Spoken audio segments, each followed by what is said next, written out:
under their belt already this year, and they know exactly what they're doing, guided by an excellent head coach in Steve Hagan. We were lucky enough to catch up with Steve Hagan earlier this evening, as we can take a look at some of the players arriving here at Tottenham Hotspur Stadium. And I can tell you this, Isaac, when De La Salle decided to turn up this afternoon, that's when the heavens started to open. Now, I'm not saying that that's a sign. Hey, you never know. It looks like a battle's about to take place, and let's hope it's a great one. We're in Tottenham Stadium, nothing like it. There are some really tough players in this De La Salle side to keep an eye out on. They've been described as very much a run-first defense, aggressive and powerful, that these young academy players are going to have to contend with. But De La Salle have said themselves in the pre-game for this that the academy comes to hit and hit hard. Yep, the academy we don't play. It's all about physicality and aggression. Every single play, it never stops. Again and again and again. Next play, on to the next. So I feel like we're going to have a real entertaining game on our hands. Are you perhaps suggesting it could be a rumble in the concrete jungle, if you will, of North London? Not to say too much, but it's definitely going to be an entertaining game. Well, we did catch up with the two head coaches before this evening's encounter. Let's first catch up with NFL Academy head coach Steve Hagan. Coach Hagan, we're finally on game day, Tottenham Hotspur Stadium. For yourself and for the team, what is this pre-game like for you? Pre-game is super fun for us because it's real relaxing, and it gets us into our routine for the game. So we just finished a pre-game where we go out and just warm up and kind of get that bus off of us. You know, we rode on the bus for however long. It was a long time. And so I like to get them in the locker room, get the feel for that, and then get them out on the field, get a feel for that. Then we go back in, and then we'll start our pre-game. You can see the guys behind me are out there kicking and doing some stuff. So that starts our real process of pre-game warm-up. How does this compare to what happened earlier this season, going off to Oregon, experiencing that? It's a home game, so it feels a bit more comfortable, I suppose, but it's still a big occasion, isn't it, just like that? You know, every game for us is big, and we would like for this to be a home game, but we don't get to play in Tottenham every week, you know, so as much as this feels like a home game maybe to the English guys, and maybe not even, because you got to remember we have guys from 19 different countries, so this isn't really home to them. So maybe, you know, in a little while we play IMG over in Munich. That's even more home for those guys. But nothing's really home for us. But we just adapt and move on, and it's been fun.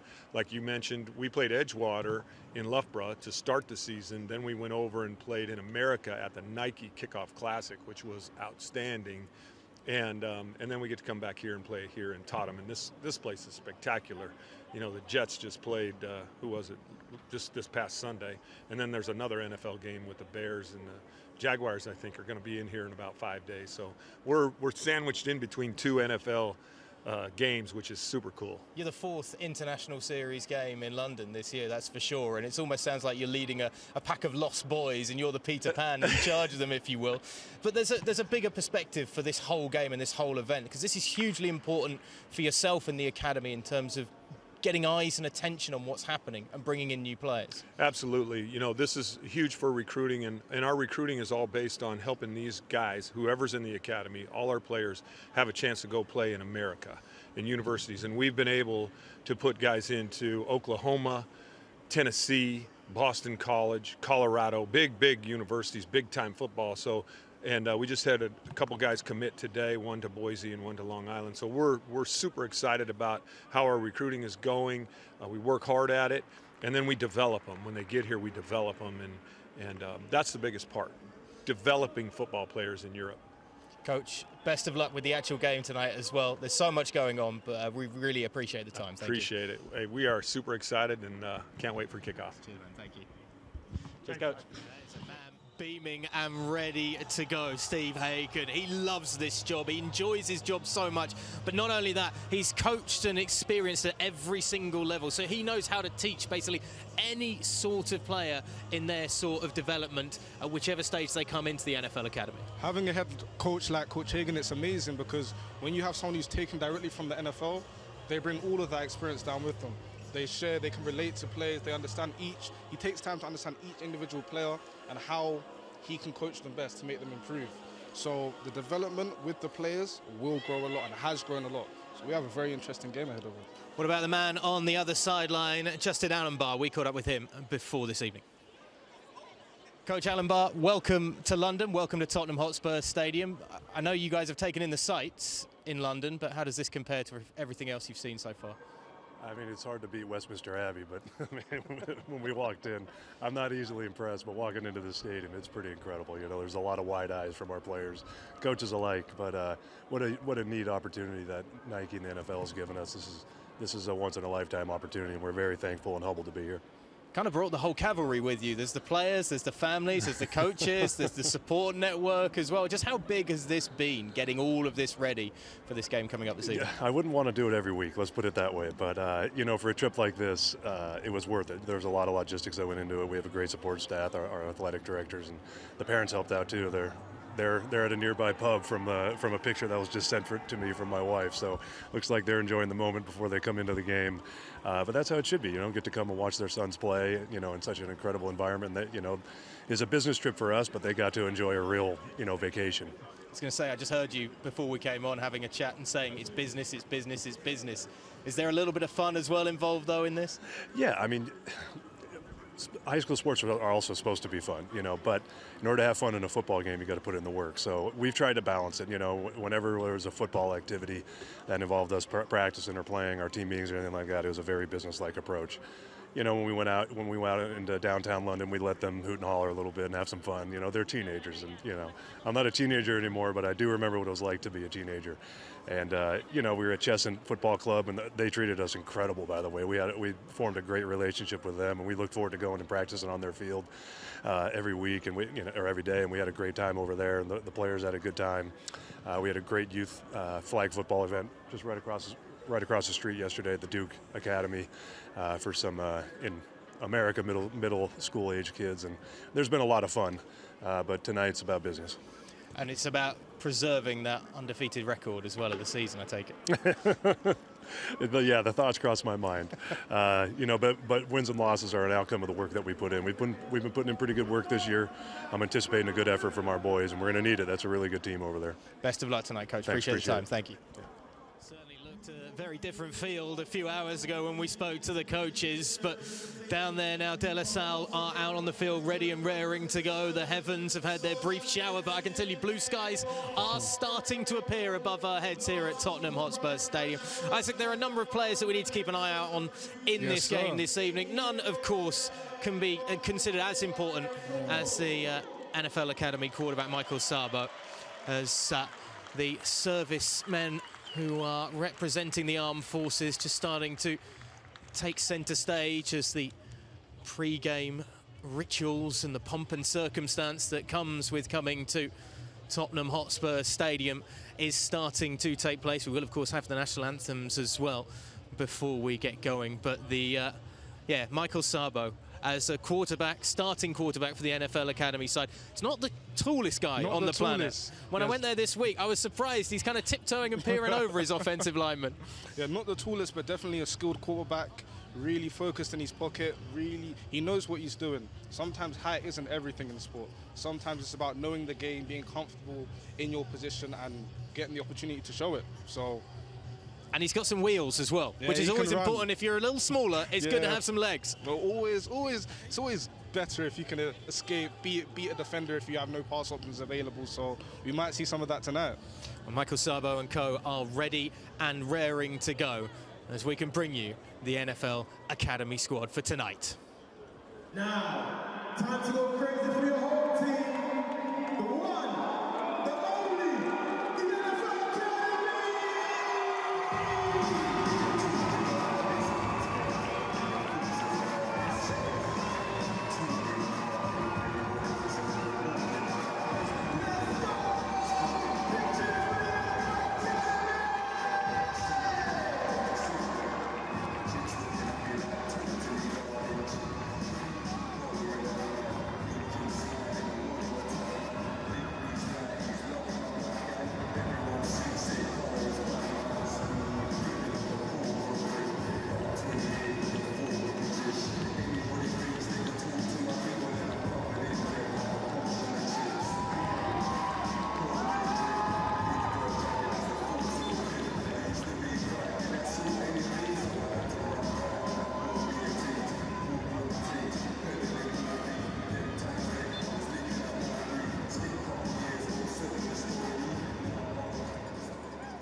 Please be upstanding if you are able for the national anthem.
Please welcome your honorary captains for today, Jason Bell and also Leroy from the Academy, and Maurice Charles from Pensacola.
Okay, gentlemen, welcome to Tottenham Stadium. Please shake hands.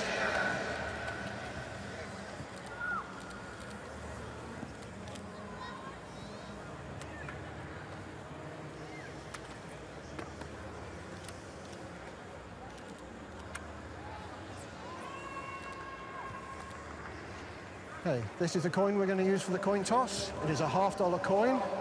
The head is the head, and the eagle is the tails. It's the tails and the head. You're the visitors to Salle. What is your call? Head's called. It's a tail. Academy, you've won the toss. Defer to second half. The Academy have won the toss. Deferred to the second half. You're going to take the ball? Yeah. Which direction do you want to kick? Okay, if you both swing round, captains with your backs to the goal, you'll be defending in the first quarter. De La Salle had the first half option and will receive. Have a good game.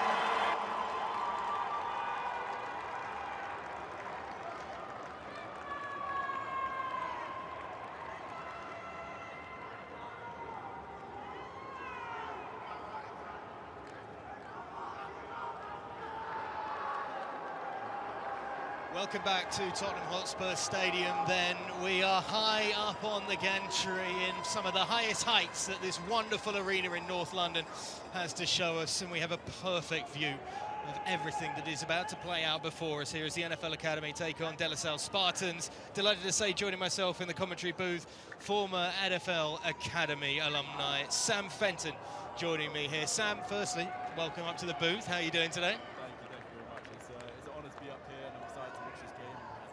Unfolds throughout this full four quarters, pretty much.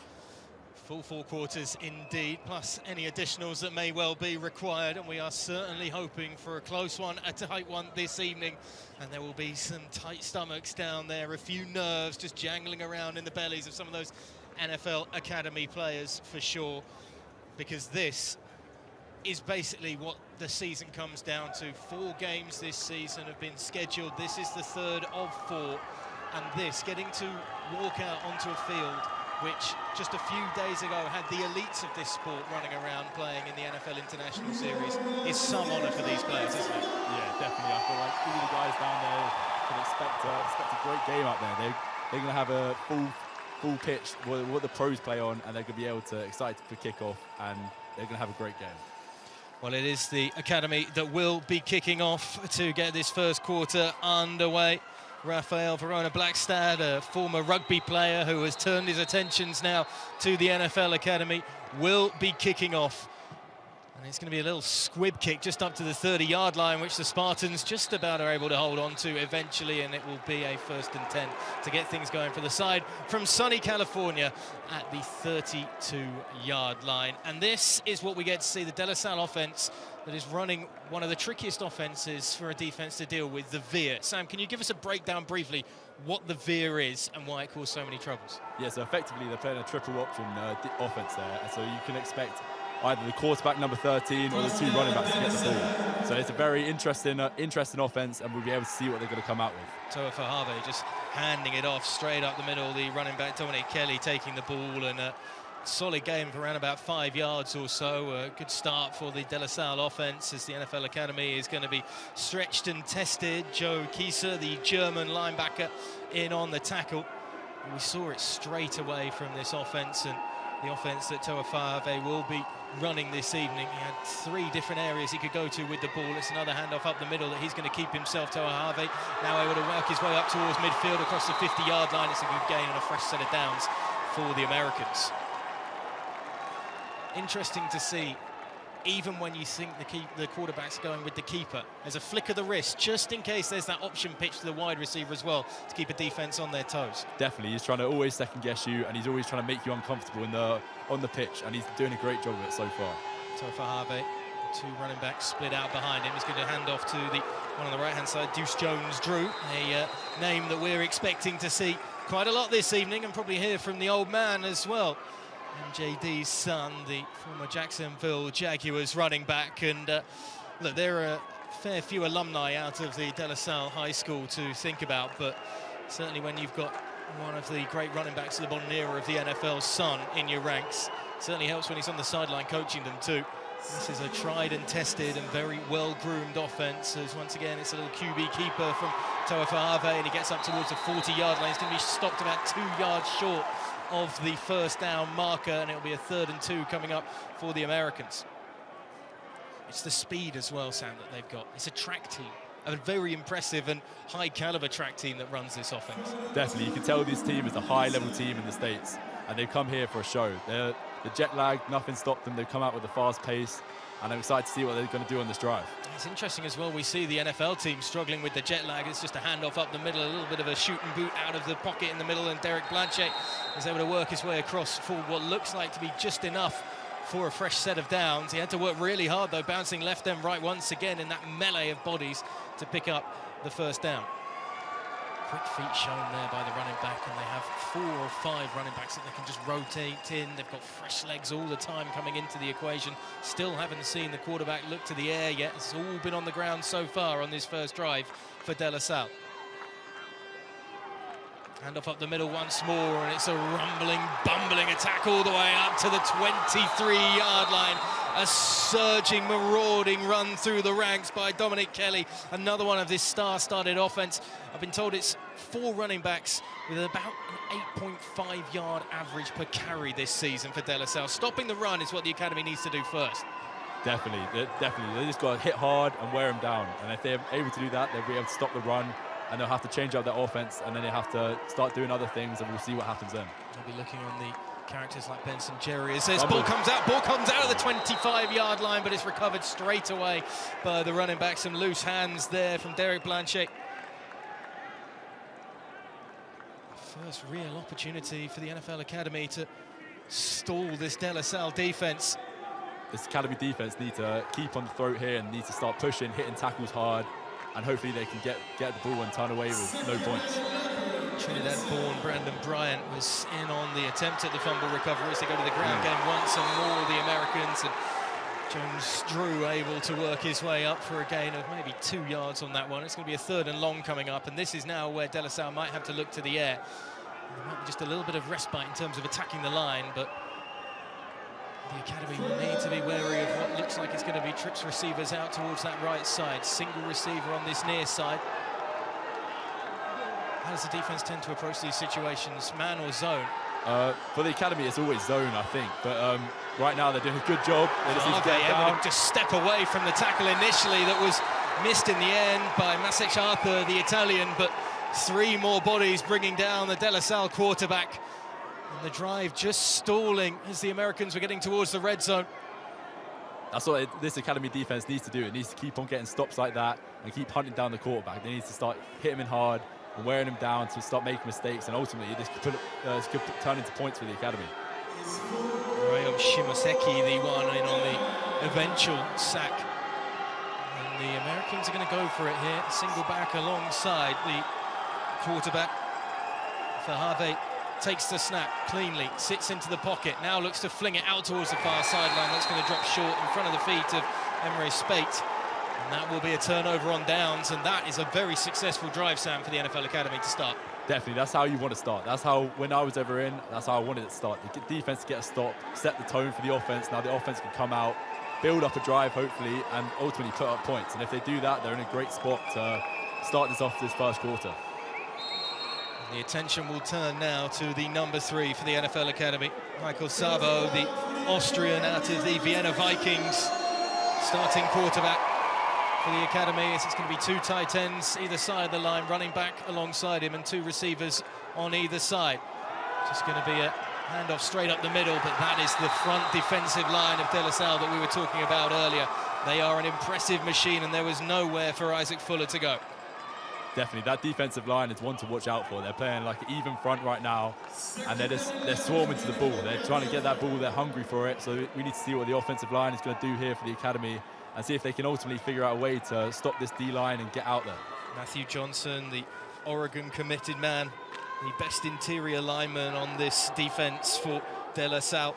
There's the number 56. The sub will just fling it out to the running back on the swing route out from the sideline, and that's going to be staying on the feet, out of bounds, and might just be enough for a first down. Jamil Saka, the wide receiver, with the catch and grab, and a lovely little run up the left sideline. Yeah, it was a lovely little screenplay there. They were able to design that well and hide it with the fake of the run. The linebackers bit down in the RPO, and they were able to push it out to the flats. And that's what you like to see, where the offense is able to create space by causing movement in the box. Fast-paced team. De La Salle and the academy both quickly down to the line and looking to go again. No messing around from offensive coordinator Clayton Turner as a throw across the middle. Looks like it's going to be caught up towards the 50-yard line. A successful catch and grab again. Seb Harris bringing that one into the breadbasket, and a fresh set of downs for the NFL Academy. We're just starting to get things turning on this drive. Yeah, I expect to hear Seb's name more and more often throughout this game, because he is one to watch. He is the receiver they're going to go. Mikey's going to go target, because he is a reliable pair of hands. He was a reliable pair of hands for me, and I know it will be for Mikey. Look for the aerial attack once again, going back to the formidable hands of Harris. That one batted away, though, on the far sideline, going to fall incomplete. 2nd and 10 coming up. You don't want to be too obvious, I suppose, by targeting the same guy over and over again, but if you've got a guy like Seb Harris, who you've got that relationship with, you've got pure faith in as well, in those sorts of situations, you are going to feel happier, I guess, flinging it out to them. Definitely, he's a bully on the field. He'll absolutely bully anyone he comes against, and he is just a great receiver to be. He's a QB-friendly receiver, and that's what you like to see. Said the quarterback. Yeah, I get it. No, I get it. Sabo takes the snaps, going to hand it off, run straight up the middle, trying to bounce it out towards the right sideline. Absolutely nowhere to go, though. Fuller just struggling to find a gap. Certainly looked like he was meant to commit straight forward and go north-south, but it's always tempting to get east-west when you see bodies in front of you. Definitely, I felt like he had a gap there to head up, go north, but he ultimately tried to do a little shuffle, but I don't think he needed to do that, but we'll see what happens here. And I feel like they're going to have to go to the air here, so watch out for Seb again, or even Moose down here on the sideline. 3rd and 12 coming up from the 46-yard line for the academy. Sabo. Screen out towards the left side of the field, looking for a turn and somewhere to go, but Pinas, the Dutchman, had nowhere to go. It almost looked a bit like a blown play in terms of the blocking assignments, but that's not the way that the NFL Academy wanted to continue that drive after picking up the 1st down and starting to move to midfield, rock back. And it's going to be a 4th and long, and the punt team's going to come out. Definitely, if anything, they gave the punter a bit more room to work this ball, so he's able to turn it over and get a bit more depth, because when you come up to the 50, it gets a bit awkward when you're trying to punt it. It's a poor snap, a low snap, and the punter is rocked to the core as he's not going to be able to collect that one as well. Bobby Bridges in a real tither the punter in terms of trying to bring that one in and avoid the pressure. And De La Salle look like they're going to take over right down in enemy territory around about the 28-yard line. And after all that positive momentum, it suddenly gets stripped away slightly, Sam. Yeah, definitely. That's just really unfortunate there. I think the weather took a play. It's been raining here quite a bit before the pre-game, and it's just, I feel like those showers almost made the ball slip a bit. I don't know if it was on the long snapper there or Bobby, but unfortunately, mistakes happen, and they have to pay the price here, unfortunately. It was something. I was lucky enough to be allowed to go up to the academy and check out the facilities, watch this side train, and it was something that seemed to be a bit problematic at times when they were going through punts on training. It was just a little bit low too often, a little bit out to the side too often. I mean, long snapping is an art in itself to be able to do it right. And you have to remember as well, Sam, I guess, that some of these kids just started playing American football this year, may not have really played much, definitely haven't probably tried long snapping in the past before.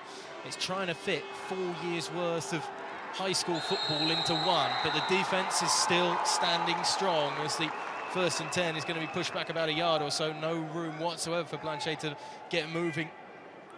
It's a really good job of the NFL Academy of getting penetration on that defensive line early on in this game. Yeah, I feel like that's what the defense needs to do here. They just need to calm everyone down again, stop them here, and almost get the momentum back on their side, because that's what they need to do. Daniel Dockel, is he an aggressive defensive coordinator, you think? I would assume so, yeah. They want to come out here and attack them hard, because that's ultimately the way you're going to stop them, I feel like. Especially against this offense, the triple option offense, you need to meet them at the line of scrimmage. You can't let them come to you, otherwise that's where mistakes gets made. Yeah, be positive and False aggressive start. and commit, I Offense suppose. number 15, 5-yard penalty, 2nd down.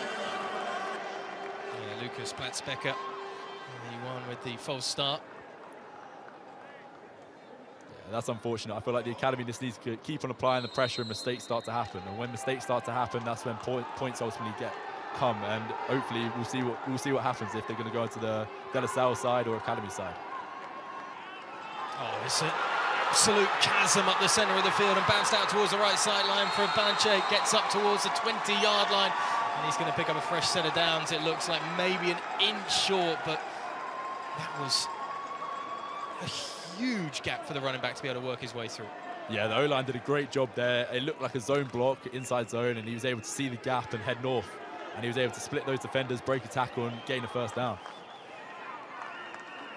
Joel Kieser in on the stop, along with others. The play is going to get blown dead before it even gets going on 1st and 10. Flags fly again. Encroachment, defense number 2, 5-yard penalty, remains 1st down. Encroachment on the play there by the offense. Sorry, the academy defense, I should say. And it's silly mistakes and silly errors that certainly Daniel Dockel wants to limit this evening. Individual matchups has been stressed by Steve Hagan all week. Everybody do their own individual job. It's very Belichickian in that way. As the handoff is going to be bounced out towards the left side of the line, and that's the first touchdown of the evening for the Americans as Dominic Kelly waltzes into the end zone, and he is living and breathing every moment of this occasion as he celebrates and puts 6 on the board for De La Salle. That's a great run there. He was able to work the O-line, find the gap and head north, and he was able to split a couple of defenders and get into the end zone, and that's what they needed to do. And he definitely's done that before, because he's gone to the end zone real quick. Just a quick bounce off to that left edge, and you look at the gap that's been sealed in there by Wyatt Ferguson on the left side of the line. Absolutely awesome blocking from the lineman. Definitely, those two, the right guard and right tackle pulling away and blocking those edges made a massive gap for him, and he was able to see it. So he definitely got to be thanking them later. Field goal goes through as well for the extra point, and De La Salle take a 7-0 lead over the NFL Academy with about 3:30 to go in this first quarter. And Sam, it's not ideal to concede the opening touchdown of the game, but it's also, take it into perspective here, we've seen De La Salle get shut out on their first drive. We've seen that the NFL Academy can move this ball up towards the 50-yard line. It just needs to go beyond. There are still a lot of positives to take from this stuff. Definitely, I feel like the Academy shouldn't drop their heads. It's only a one score. Like, one score can happen just like that. And I feel like they just need to calm down now, build a drive, build the momentum back up on their side, and they know they can do it. So I don't see why they don't come out here and just drive the ball fully downfield. So what did you make of De La Salle coming out early this evening? They weren't waiting around for any of the TV timings that we were given. They came out, born in the USA, playing. We've just seen there their mascot is wearing the Stars and Stripes suit and carrying the giant US flag. I mean, they have come here to make an impression. Yeah, they've definitely not wasted any time. They've set the tone. I feel like if you're traveling all the way from California, you want to make an impression, and I feel like they're doing it so far. This is a high school as well that has the prestige, of course, 151 straight victories over about a 15-year period as the NFL Academy has to deal with the pressure of that, and the prestige, the 5-0 record that De La Salle bring into this evening's encounter as well. And they will get their second drive of the game starting at around about the 25-yard line or so. And a chance once again for Michael Szabo to come out with that offense and see what they can do. Jamil Seka with a decent return on the kickoff. Interesting, we don't see the NFL's new style of kickoff coming into this level of high school football in the US yet. Yeah, it's definitely interesting. I feel like give it time, and I feel like it will. But right now, I feel like it's just a bit too complicated, and just keep it how everyone knows it's going. And we know how it's going to go here for Michael Szabo. It's going to be fast and quick. The diminutive quarterback takes the snap, looks to hand it off, fakes it, throws it down the middle. That's a lovely catch from the tight end as well. The Finnish Vili Hassapalso making his way up towards the 44-yard line. A fresh set of downs for the NFL Academy. That was a great play by the Academy there. Great call by Coach Clay, because he was able to call the play action and ultimately see those linebackers biting down, and Mike was able to execute and deliver a great ball to Vili there and ultimately gain a strike, and they're moving this ball down the field, gaining momentum back. This is what you want to see. I believe they call the area the tight end was in there the honey hole, if you will, because it's all just sweet getting the ball into that sort of position. It's a run on this 1st and 10 play from the 43-yard line. It's only going to go maybe 2 yards or so off the left edge as the Academy look to go the grind with Fuller once more. It's important to have that balance offense, I suppose, this evening as well, not getting away from the run. Definitely, you can't become predictable. Like, as soon as they know you're just going to be throwing it, they'll end up backing off their defense and putting more players into the secondary. And I feel like you've got to have a balance of both, and by having that, you ultimately keep them second guessing.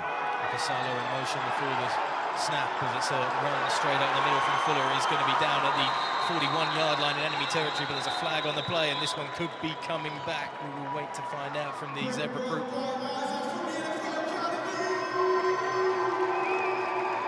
It looks like it's on the Academy. Holding. Offense number 60. 10-yard penalty. Replay second down. I mean, this is a superb run suddenly by the British running back, able to find a bit of space for the first time, but perhaps the holding penalty shows us why he was able to find that gap to be able to get through. Yeah, definitely. I feel like that may have been the reason, but ultimately I feel like that blocking just needs to be tightened up. They may still be a bit nervous. It's only the second drive. They just need to shake it all out, and then they should be good. was playing with the Oxford Saints previously, as we get to about 3 minutes to go in this quarter. And it's just interesting the variety of calibre of clubs that players have come to from the NFL Academy as well, the experience levels, and obviously British American football continues to grow and grow off the back of the NFL Academy and what it's doing. Definitely, I feel like if you're good enough, they'll find you. Like these guys are one of the best players, and if you're hiding somewhere, they'll find you. They're scouting all the time. Well, maybe the run game's going to be utilised a bit more with the heavens opening once again, as there's no room this time for Isaac Fuller to bounce it off that left side of the line. Yeah, I feel like right now they're just trying to run the ball.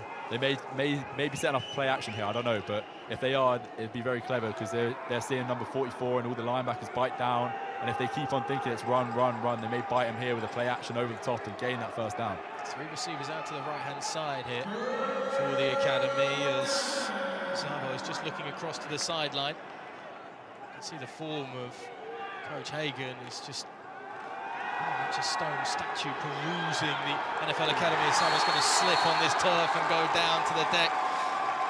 It's a tough sack to try and claim for Matthew Johnson, the big defensive lineman, but he was closest to Sabo after he struck the deck, and it's just frustrating as the pocket closed up around him. Definitely, I feel like Mike was just unsure there. I feel like he had a couple guys, but ultimately when you're in a position where you're in for 3rd and 15, you're wanting to ultimately try find that first down throw kind of thing. I feel like he was just trying to wait around a bit too long and trying to see if he could find like Seb or someone deep, and it ultimately just didn't happen in the end. It's another low snap on the punt as well as Bridget sends it away as he's able to get it off his right boot. That's going to take a very friendly bounce as well, all the way down to the 19-yard line, and that's where De La Salle will have to start almost going the near full length of the field on their next drive with 1:15 to go in this first quarter. This is good here. The Academy can also use the end zone here as like a 13th, 12th man pretty much. They can apply the pressure, and I know the quarterback may feel it, so we'll see what Coach Daniel does here as a defensive coordinator. See that snap again on the punt, and it's so awkward again because you're trying to slide the long snap off the surface as well. It's going to be a bit more slipped. It's a slick surface when it gets wet because you've got this rubber turf down on there. It's not ideal for footing at points. You've got to make sure you've got the right footwear on, but it's not ideal as well for players like the centres and long snappers that have to be so accurate in those sorts of positions. And maybe one that the Academy just need to maybe on the sideline go over a few more times. There's plenty of space down there for the special teams unit to operate in. In the meantime, De La Salle come out 1st and 10 from the 19-yard line. It's just going to be handed straight off up the middle. Short yard or so gained on the first down run attempt, and a good stop from that defensive line of the Academy that when they see run, the house is coming straight away this evening. Definitely, but I feel like they've also not got to be fooled because there's that triple option where the quarterback could keep it and flow with it. So he could, the defensive line have got to be careful and cautious there. As long as they keep going to the ball, then it'll be all right. Come out of the gun this time, the Americans running back alongside. It's a quick throw and catch out towards the left sideline, but couldn't stay in the hands of Jaden Jefferson, a man who's had plenty of discussion about his ability coming into this game. Jefferson, one of the wide receivers and one of the fastest men in the state of California as well at high school level, and that one they were unable to get into his hands, almost too slow for him perhaps that, as it falls incomplete and a 3rd and long coming up. Definitely, it also could be this weather. The weather's opened up here, and I don't think it rains like this in California, so it could go into the Academy's favour because I know Loughborough rains like this quite often. Yeah, we're throwing the kitchen sink at the visitors. It's going to be a quick handoff up the middle, looking for some space to bounce out towards the right sideline, and Blanche's going to be able to find it. He's going to cross the first down marker as well and gets pushed out of bounds at the 33-yard line. And that's exactly what De La Salle wanted there. The patience and speed of the running game, so impressive. Yeah, it's great to see. The vision there to be able to find the gap, do a little shuffle and head vertical straight away was really impressive. He was able to split a couple of defenders and head to the sideline, and that's what you want to do as a running back. Interesting to see that it's a new quarterback in for this drive as well, Braden Knight for De La Salle, so it looks like their starting QB, Toa Fahave, has perhaps had his evening so far, as flags are going to fly on that one, as there's just going to be encroachment from Bo Bego on this near sideline. Encroachment, defense number 56. 5-yard penalty. Anytime a player jumps into the neutral zone early, the officials are going to flag it and stop the play before it even gets going. Yeah, it's just unfortunate here. I feel like flags could cost the Academy defense in this drive, and it would be really unfortunate if that happens. But they also need to just keep playing physical and not let them bother them.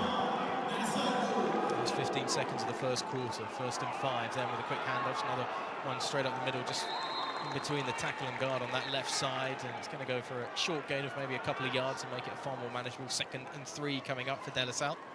That's what you want as a De La Salle offense. You just want to keep the ball moving, especially in this weather, where they can just keep grounding and pounding on the run game and be able to just keep moving the ball and ultimately find the end zone. If they can chew the clock down here, it gives the academy less time to ultimately come back and try and score. They're going to try and run something before the time runs out. It doesn't look like it. Whistles go, and that is the end of the first quarter. And you'd have to say, for this much revered De La Salle offense, That is the end of the first quarter. history that De La Salle have, the NFL Academy will be very pleased with holding them to 7 so far, as we can take a look at the De La Salle touchdown once again. And what a great bounce it was just to step out to the edge. You can see number 74, Wyatt Ferguson, really is the guy that's making that happen. Definitely, he was able to see the blocks there, and credit to the receiver as well, because without that block from the outside, it wouldn't have happened. So because he was able to do that, he was able to head north and ultimately get into the end zone. Dominic Kelly enjoying his moment. I want to say his moment in the sunshine, but that has well and truly gone this evening now. But De La Salle have come and looked like the football team that we were expecting to see against this NFL Academy side. But to their credit, De La Salle said all week coming into this, it was about the fear of the physicality of the Academy defense in particular, and we're seeing that a lot tonight. Definitely, I feel like there's still chances for the Academy defense to pull out some big hits, but they are showing no fear out there. They are going guns blazing, and they're wanting to ultimately attack this offense as much as they possibly can. Sam, I want to ask you what it's like to be involved in this NFL Academy. You, of course, have been involved, alumni, quarterback as well, walked in at the best position, arguably, to be in. The camaraderie that's created in such a short amount of time. Definitely, I feel like because you're training every day from 5 a.m. to 10 p.m. at night, and that training every day builds like relationships between everyone, because everyone's there for the same reason and they all want the same common goal. So by doing that, everyone buys in together and builds that relationships, and you're always going to be wanting the best from each other, kind of thing. Blanche looked like he maybe just got enough for the first down. Flags come out here, though. We'll wait to see what the call is from the officials, and he's struggling as well. He went down in a rather ugly manner. So we'll wait to see. Flag came in very late at the end of that play as Blanchet just walks his way away from the huddle for the moment.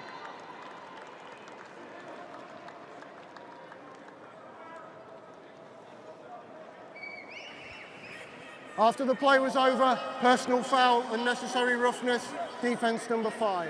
15-yard penalty, automatic first down.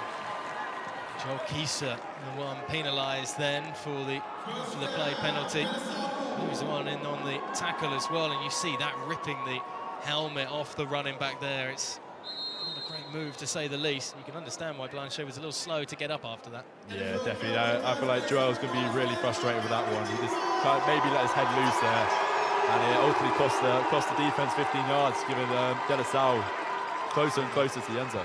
The Dusseldorf Panther there using his paws in the incorrect manner, so to speak, because it will be a fresh set of downs then at the 43-yard line. It's a handoff as well for De La Salle as they look to try and churn something out on the ground once more. Nowhere for Deuce Jones-Drew to go, however, as he runs into a wall of white shirts led by Liam Kling there, the German linebacker. Yeah, you can see why he's got offers to Liberty and other schools like that. He's going in hard, and he's hitting those guys really, really hard, and that's the physicality they were talking about. Still not seeing much of an aerial attack, but as we've said already, the weather is certainly preventing the option to go to the air for perhaps any quarterbacks that aren't too familiar with playing at this sort of level in these sorts of conditions, as it was a flat pass out towards Jaden Jefferson, just looking to set up the screen perhaps there. Rolling on the field, Just behind him, and for a moment I wondered if they were going to call that a fumble. As a flat It almost looked like it, because the QB there looked like he was throwing it behind, but I wasn't too sure. It may have been on the same level, but it was very close. It was a close call. You can see the Viking horn just lurking in the background there, and a few Viking stragglers still haven't found their way out of the exits of Tottenham Hotspur Stadium after the action on the weekend against the New York Jets. Probably been partying too hard. Plenty in attendance here in this main stand. taking all the action, a fair few from the United States as well. It's a lovely work screen pass and dropped into Derek Blanchet, who's going to keep moving on the right sideline and steps out of bounds and around about the 21-yard line, they're going to call it, but he had blockers for days, and there was a cavalcade of big men just plowing through. Definitely, that was a great play call there by the OC. He was able to set up a screen for the running back, and the QB was able to drop, give that time, draw the defenders in, and able to just dump it off for the running back, who had 3 O-linemen just charging down the field, ready to block anyone for him. Koyasir Sani in particular just got his back turned and then could find no way to get around the blockers that were coming downfield straight at him as they come out under center this time, the Californians. There's a handoff straight to the running back, nowhere to go though, as the defense is quickly in there to bring down Dominic Kelly. That's what the defense need here. They just need to keep on getting stops and stops with minimal yardage. Because if they do that, they'll be able to ultimately have a bend not break attitude here and hold up for points. Great penetration by Arthur, the former Manchester Titan, down that in on the tackle. As the academy fans at least enjoying their time on the sidelines this evening. Yeah, Meshach Arthur is one player to watch in that defensive line. He's going to be dropping down, playing outside linebacker as well, but he is ultimately one of those key players which you need to keep on getting tackles and everything. 2nd and 10. Again, they look to just pitch it to the running back. Not really much space, but able to avoid the first tackle, Blanchet, before he's knocked out of bounds around about the 15-yard line. Yeah, it was a great play action there. It was a great play call. Everyone almost bit on that run play, and he was able to roll out and find the running back who leaked out on the flat on the right-hand side and was able to dump it for a couple yards. Sam, I mean, we're talking about the cavalcade of blockers that were running downfield on that screen pass, and you saw it there as well, but the cavalcade of fans that the Spartans have brought here, I mean, they've flown families over for this. They've brought everybody and their fathers, sons. The kitchen sink, I think, has been brought over as well. It's a really strong Spartan presence in the stands this evening. As the handoff goes straight up the middle, and it's all the way into the end zone for a touchdown. Blanchet's in there. Everybody, I think, was still looking at maybe Braden Knight. We are being able to keep it at the quarterback position, but it's the running back finding his gap up the center and finding the 2nd touchdown on the board for De La Salle. That was great blocking there by the De La Salle offense. The O-line were able to penetrate that defensive line, and the 2nd running back was able to crack down on the end, giving the running back a hole in for the end zone. He was able to go in pretty much unscathed there, which is what you needed to do, and yeah. All just pinched in the center, and there was a little gap to just cut off the left side of that line. After being in the wars on this drive, he's now in the end zone. De La Salle in the driving seat with a 14-0 advantage over the NFL Academy. And this next offensive drive coming up for the Academy, well, it's going to be an important one, I think. Definitely. Want to see a response. Definitely, they need 14 points. It doesn't sound like a lot, but it is a lot. Especially once you're in the game as a quarterback, you know that pressure's on now. You've got to start scoring. So Mikey needs to get that offense under control and command it and build a good drive. Because even if they don't bring up points here, like 14 points is still very easily made for a comeback. And I feel like if they build a drive, set the tone, know they can move this ball across the field, they'll be able to put themselves in a good place going into the 2nd quarter and 2nd half. Sam, what do you say to yourself as a quarterback for the NFL Academy in these sorts of positions then? Do you want to be asking your offensive coordinator if you want to go to your kind of go-to plays, the ones you feel most comfortable with? Or are you worrying and maybe thinking you want to expand the playbook a bit more? Yeah, I feel like right now the Academy, I know they're still running their script plays. So they've scripted out 20 plays or something where they're just running through, figuring out this defense. So once that's over, I feel like Mikey can go to the offensive coordinator, Coach Clay, and see what he's comfortable with, and ultimately pick what he wants to take apart this De La Salle defense with. And I feel like once he does that, be able to drive the ball, get more comfortable in this stadium, he'll be able to score points and make it a close game. Second back to return the kick way to our right down at the 5-yard line. Doesn't have to move as it drops straight to him.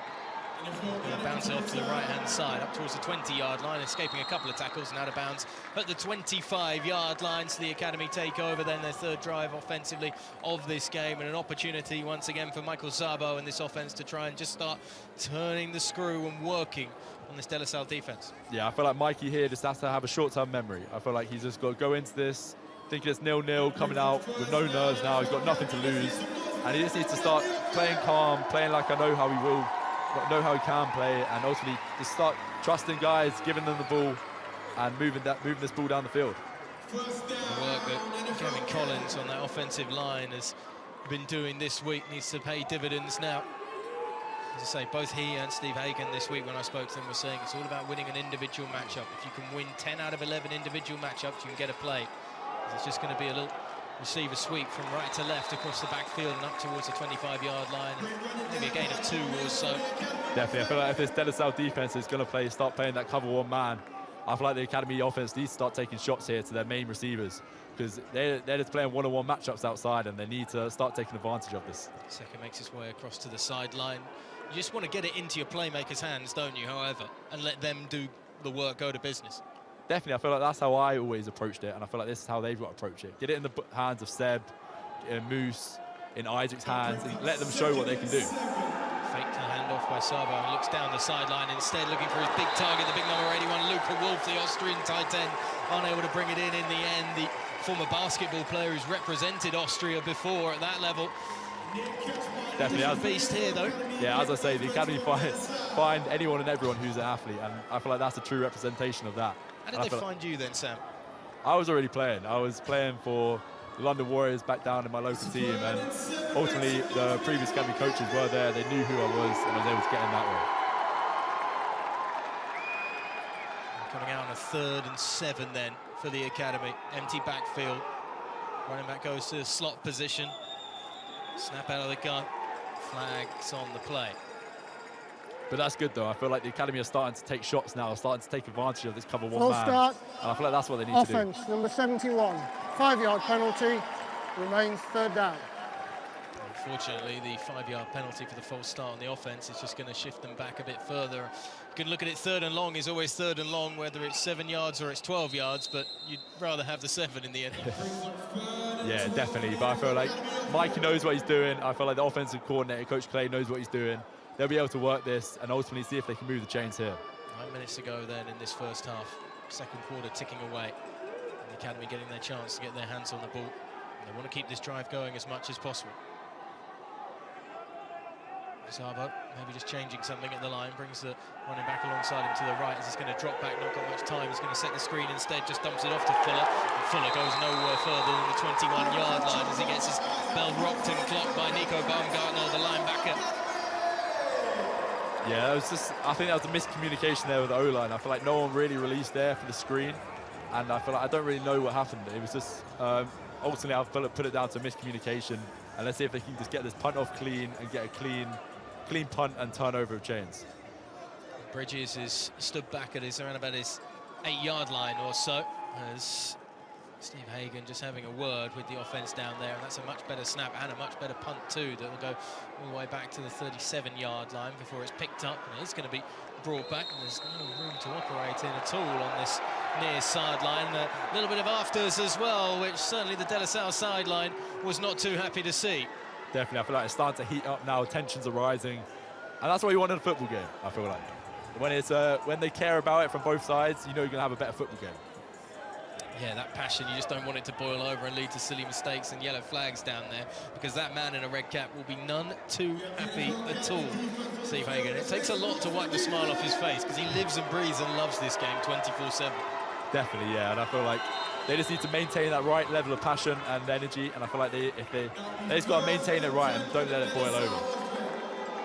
Toafave back in, Jones Drew alongside him as the running back. 3 receivers to the left, they come out of the gun. Fakes the handoff, and it's a wide open receiver across the middle, bouncing up towards the 42-yard line in academy territory, and eventually brought down to the ground, but a world of space for Anthony Dean to work in there. Yeah, definitely. The quarterback did a great job there of manipulating the defense. He was able to work the swing to the slant and was able to move those linebackers with his eyes, and they were able to flood out, try bite on the flat early, and he was able to target that and ultimately hit the slant from the slot inside. Got a player down on the field at the moment Time for out the academy for as an the injured player. coaches come in just to have a look at this, and we get a moment to breathe. I mean, this isn't like the NFL. It's not as stop-start as a Sunday, that's for sure. It flies by with 8 minutes to go in this second quarter, much to the delight, I'm sure, of the fans that want to see a bit more pace going on in the game of the NFL. But what you don't want to see is a player down on the field, and there are a few just standing around to check that see who it is on the deck is okay. Definitely, I feel like no one wants to see a player down. Like, especially even both sidelines. So like you just want to have a good game where it's competitive from both sides and no one get injured. This is just the worst part of the game pretty much. Is it nice to be out of those 5 a.m. starts, Sam? Is it? I miss it. It was great fun. It was like just grinding in that process. Like you're able to build connections with everyone, and ultimately you're able to compete every day. And I don't feel like you get that outside of the academy. And like once you're out of it, you do miss it. But like when you're in it, it may not be the funnest thing. But once you get out of it, you realise it was actually a great thing to do. Well, getting up at 5 a.m. is far better than going to bed at 5 a.m. I think it's safe to say on that one. Definitely, when you're trying to build for something as well, like which is important to you, you're able to acknowledge that, and yeah, it's good fun. Tottenham Hotspur with the quick throw out towards this near sideline. There's a little bit of room for Planchet to work his way up towards just about the line of scrimmage, but not much further than that. That was great reactions there by Brandon. He was able to see that, see the little screen pass to the outside receiver, and able to come down, react, and get him out of bounds without minimal yardage gain. Yeah, Brandon Bryant, the DB, in quickly just to cover that up as the Spartans faithful certainly plastering their logo all over Tottenham Hotspur Stadium this evening. It's Enrique Aspinall, by the way, who was down on the deck and we saw hobbling off to the sideline, and hopefully will be okay to continue later on. Tottenham Hotspur able to break it out towards the left side of the QB keeper up towards the 36-yard line and brought down with a thunderous strike. Joel is a hard hitter. He knows how to hit the quarterback, and he's doing that there. And I feel like if they keep on being able to like, hit him and get him down, they'll be able to wear him down, and this may lead to mistakes, but ultimately they just need to keep on doing that. Look at Keeson, knows exactly where he's going as well, just drifting across the play with the quarterback and waiting for his time to take the angle, wrap him up. Something the Spartans coaches were worried about, that there's not going to be many missed tackles because some of these players obviously come from rugby backgrounds and other more traditionally European physical sporting backgrounds, and it makes life difficult for them, but you can get away from the tackles, it's a lot better. But that's a horrendously good tackle from Arthur there, just wrapping around the shoulder pads. For a second I thought it was going to be on the pads and the collarbone. If we got a flag down on the field, then we'll wait to see if this is coming back against Arthur, if the officials have seen something. Definitely, as I said, Face mask, defence, 5-yard penalty, that's enough for a first down. I did think it was perhaps a little high with the tackle. That's unfortunate, but Mesh is one of those players where he's going to fly his body into tackles, and he got unlucky there, but he's going to keep on doing it no matter what, and I feel like the academy defense need that. They need that set in tone, hitting hard, and that's what he brings. Have another look again at this. Yeah, you see that right hand comes in and just drags the face mark across. He's had a few of those tonight already, Blanchet. It's not been an easy evening for him at all. As De La Salle set up the run once more, trying to pound it up the centre of the field, but then knocked back towards the 30-yard line, and no room whatsoever for Toa Fahave. Definitely, I feel like the academy just needs everyone to calm down here and stop it here. Stop the chains moving here. I feel like it's a key down to stop here. Second and 11 coming up. Ball on the 29-yard line then for the Californians. Toa Fahave just with the hand off the left side of the line. It works neatly because Blanche is able to force his way and just keep that pile moving to round about the fresh set of downs marker, and the officials look like they're indicating it is going to be 1st and 10 coming up for the Spartans. It's so difficult, I suppose, as a defense to deal with that as well, because Toa Fahave stepping across almost outside of the left tackle as if he's going to keep it, and at the last minute just shoving it into the running back's hands.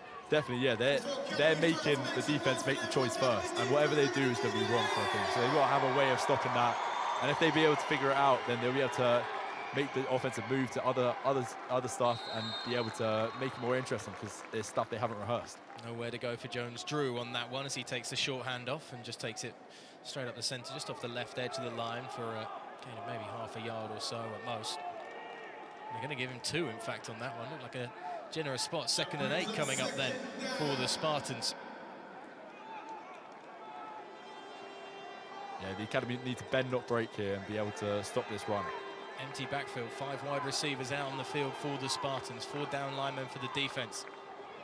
It's going to be kept by Fahave, who's just going to step inside of the defender and try and find that gap. He's about a yard short of the 1st down marker, but it's going to be a 3rd and short coming up. Yeah, it was just a great zone read there. He was able to quarterback keep it. He was able to see the backers flow with the jet sweep there and be able to tuck it, get vertical, and gain a lot of yardage. Great tackle coming in, that one by Bobego, the big lineman, who will just wrap him up and bring it down. And now is a chance for a big stand here for the Academy. As we saw on that first Spartans drive, they're going to call it a 3rd and 2 here at Tottenham Hotspur Stadium, and they're going to call it a touchdown for De La Salle. Almost untouched in the end, Dominic Kelly just working his way through to find the gaps. And well, you said it's bend, don't break, but that was all falling apart as soon as the running back took it in his hands and had a huge gap to go through once again. Yeah, it was unfortunate there. The quarterback was able to literally last minute pitch it off to number 21 and was able to just walk in unscathed. He was able to make the defense make the decision first, and they were wrong there, unfortunately, and it costed them. It's that point of attack. As long as he makes that first guy miss, gets underneath the tackle, as the extra point is to come. And a chance to make it a 21-0 advantage to De La Salle. We're certainly getting to see and understand why this team is 5-0 this year and has a strong shot perhaps at a state title, number 6 in the state of California. And it's this physicality that is part of it. Kelly in, 3rd running touchdown for the Spartans on the night. And it's tough as well for a defensive coordinator to deal with this veer that nobody else has been able to really deal with so far. The strength on offense is that they don't get shut down often. They put points up, and they put them up in bunches almost every single game. And it's so difficult to beat a run game that's so fluid like this as well. And Justin Allenbar has created something that the NFL Academy is really struggling to contain at all. Definitely, I feel like the Academy haven't seen something quite like this before, and I feel like it's almost confusing them a bit. And I feel like it's definitely helping that De La Salle defensive coordinator, because he's having a lot of freedom now with points up on the board to able to do what he wants. So expect to see what they do on defense now. And Steve Hagan is an experienced coach at all levels of American football, high school, college, and an assistant in the NFL as well. It's not many times that you're going to have to deal with a veer, though, the further up the ranks you go, particularly in the NFL, and it's a tough one to try and teach the inexperienced youngsters of the NFL Academy to try and deal with as well. As the kickoff's going to go straight into the end zone and out of back for a touchback. I feel like this sort of offense you only see in like 1 in every 10 high school offenses, really. You don't really see it in college, maybe in 1 or 2 schools in college, and then especially you don't see it in the NFL. So it's a pretty uncommon offense to have, and I feel like they're definitely taking advantage of that, knowing that the Academy defense have not played against it. And yeah, they just need to figure it out, and I feel like the second half will be more interesting. Yeah, it's all part of the learning experience. At 21-0, there's going to be something learned about keeping ahead in this game and staying competitive. Not that it should be too much of a trouble for the Academy of players down there on the field. Snap out of the gun, and then a little pitch and catch down the right sideline. Just can't quite be brought in by Harris. Had one-on-one with his corner down the right sideline, and as soon as Michael Szabo saw that, he wanted to go looking for the money shot. Definitely, I feel like Seb was definitely there, and I feel like it was just a great play by the DB. He was able to break the pass up and get physical and ultimately make a good play, a key play where the Academy could have scored on that. It's in his hands, and it's just disrupted at the final moment in the end by Anthony Dean. 2nd and 10 coming up for the Academy. So I was just going to hand it off, and it's the run just to the right of centre up towards the numbers and down at the 29-yard line. That's going to make it a far more manageable 3rd down coming up. Definitely, I feel like that's what you want. You don't want a 3rd and long, you want a 3rd and short. And I feel like this gives more room for coach players, offensive coordinator to work more offensive schemes and ultimately try keep the De La Salle off defense second guessing. Swedish running back in, Edgar Wallen, on the excellent pickup of around about 8 yards or so. 3rd and 2 coming up for the Academy. 2 running backs alongside the Austrian quarterback. Always come out of the gun. The Academy coaches believe that it makes it easier for the quarterbacks to have their eyes up early and start assessing the defense before the snap. Definitely, I always preferred it going for the gun. I feel like you always had that room, and you always had ultimately feel like a bigger pocket. You had the time back there to read the defense and set your feet and get the ball out on time. And some of the younger fans as well, just taking in the action for this evening. It's a really well-worked chip out towards the left side and taken in with plenty of room for Okunde. Out of bounds at the 36-yard line, and that, without a doubt, the biggest play for the Academy this evening. They only needed 2 on the third down. They got a whole lot more than that. That's what I was saying. When you got a shorter third down, you're able to work more stuff. And Coach Clay was able to call a great play where Moose came in an orbit motion, coming round, and almost working like a triple option, where Mikey was able to read that defense with a run, and then see they squeeze down and hit Moose on the flat outside, and was able to get a big play because no one was there. Okunade then setting up the Academy in enemy territory. I haven't said that too often in this first half.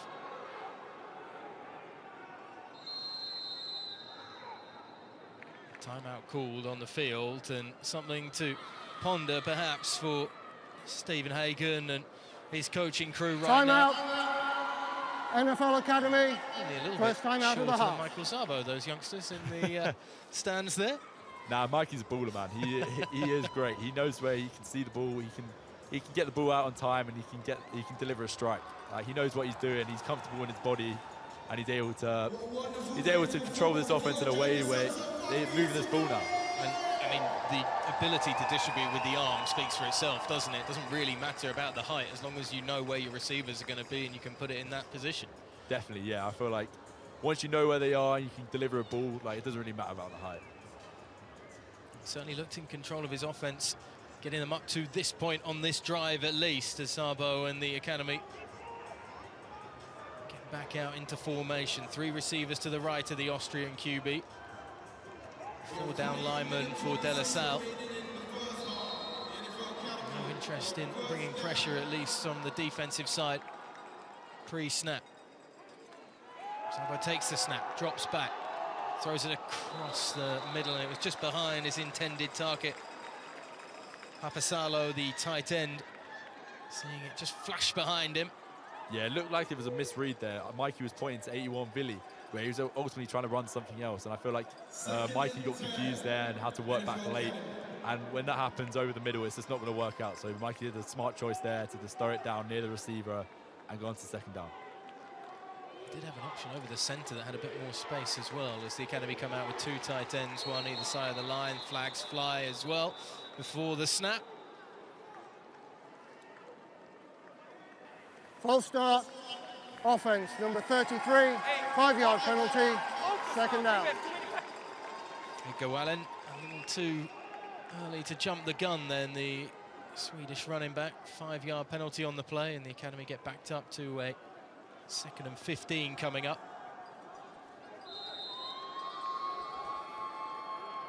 Second and 15, NFL Academy. 3:20 to go in this second quarter. Sabo breaks them from the huddle. Quick snap after getting in formation. He's got an easy dump off to the running back, but he's looking for the big play down the field, and they're going to find about 17 yards on the pitch and catch, and it's well brought in the end by Luca Wolf. That's great First play. down. Great play by Luca there to adjust his body to ultimately sit him down in that zone. Mike did a great job of staying poised in the rollout there, where he's able to find the ball in between the zones and deliver it to Luca. How about this for a formation, but timeout called by De La Salle as, well, I don't think I've seen the trips right, trips left, 3 down linemen. First time out of the half. For a long period of time. I think the last time I saw it was in the Replacements movie, I think about 20 years ago, as the Academy were thinking about something up their sleeve, and De La Salle did not like it whatsoever. Timeout called by the Spartans then. Definitely, I feel like that was a great tactic there, where the Academy were ultimately able to confuse De La Salle in a way that they just had to take a timeout and stop the clock. And I feel like that's what the Academy wanted there. Take a bit of breathing time to go over a couple of plays which they may want to run here, and let's see what they come out with now. They're ready to go already. As the De La Salle huddle is a little slower to break. You can just see there Maya Telona is having a word with the defense down. He's almost got that Troy Polamalu style hair underneath that silver helmet. He's the one who's kind of orchestrating and being, I think, the leader down there in that defense right now. He's a baller on the field. He's able to get off that ball and take that first step so quick that the offensive line are ultimately on the back foot straight away. And I feel like you can see the talent there. an offer from Oregon in his back pocket as well at the moment, so he is going to be going to a Div 1 school, it looks like, as Sabo's going to take the snap, try the QB draw, but the Spartans were well aware of it in the end, brought down with only a minimal gain on the play. Matthew Johnson, well, if you're going to run the ball, you're going to have to go past Matthew Johnson tonight. Definitely. He can be a one-man wrecking ball if he needs to be. Those two interior linemen are two interior linemen that give offensive coordinators nightmares. They are definitely, they're fearsome and they're able to get off the ball and trying to hunt this down, this offense. 2nd and 9 then as they look to the ground game once more, the academy, but there's absolutely nowhere to go. Wallen hoping for a gap that might open up. A slightly stockier, punchier running back, which may do well, Wallen, against the power of that defensive line of the Spartans, but there's only one man, can only do his job. 3rd and 9 coming up for the academy to try and keep this drive going and perhaps get their first points on the board here before halftime. Definitely. If I was a quarterback here, I'd be wanting to take a shot to Seb or maybe one of the interior receivers. So I was waiting and sitting and throwing and gets it up to the 15-yard line. It's well brought in, and that is going to be a fresh set of downs as Harpasalo is the one to make the gain. That's a great way throw by Mikey there. He was able to find the soft spot in the zone and able to sit the receiver down. And they're going quick here, the academy. Once again, they're going with trips right, trips left, 3 down linemen. It's an unusual formation to say the least. They give it to Wallen and he's just closed up quickly and the ball comes out. Ball comes out, it's recovered by the Spartans at the 8-yard line and diving on the loose ball, Jaden Nichols. And just when some steam was being built up once again for the academy, it's an error on the offense that gives up the ball and Wallen just losing it, slipping it out of his hands in the wet conditions tonight in North London. That's really unfortunate there. I feel like these conditions have definitely played a massive factor in this game, and it's ultimately tilting in De La Salle's favour. And I feel like the academy needs to take away positives from that drive where they were able to drive the ball and throw the ball really well. And I feel like they will take that into the next drive and feel more comfortable in driving this ball down the field. Yeah, it was a hand in that maybe came from Jaden Nichols there. Able to pounce on the loose ball in the end, and De La Salle will set up deep in their own territory at least. Around about the 8-yard line, 1st and 10 to come then. No surprise to see them just reverting to the run. Wind down some time off the clock and just try and pull themselves away from their own end zone right now. Short gain on 1st down. Definitely, I feel like the academy need to watch themselves here because they're playing a cover 0 look, which ultimately invites that offense to ultimately take shots off the play action. So they need to watch out here to make sure they don't get beat over the top for a late cover touchdown. 0 being no deep safeties to cover the deep field opens up the opportunity for receivers to get behind the linebackers and initial contact from the DBs and stretch the field.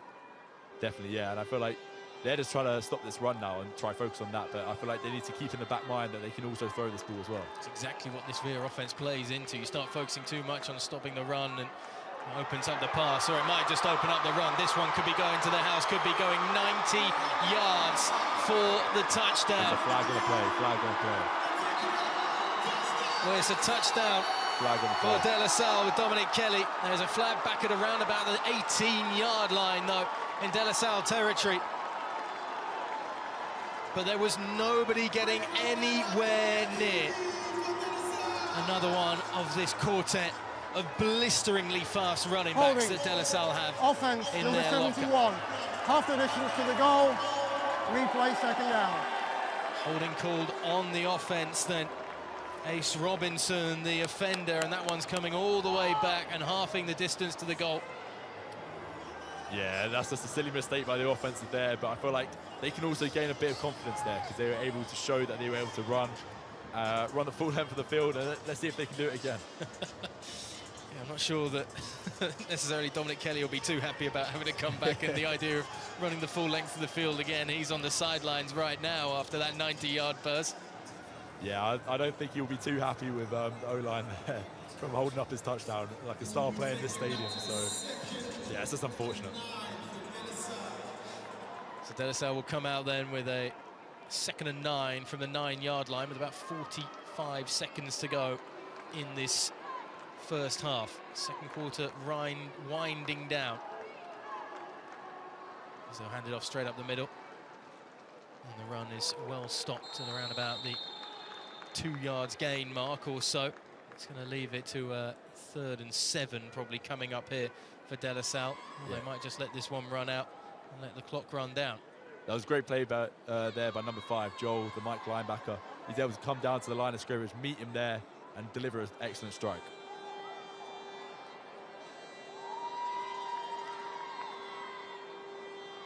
There's some time being taken to get the call in to Toa Fahave, who is in no real rush.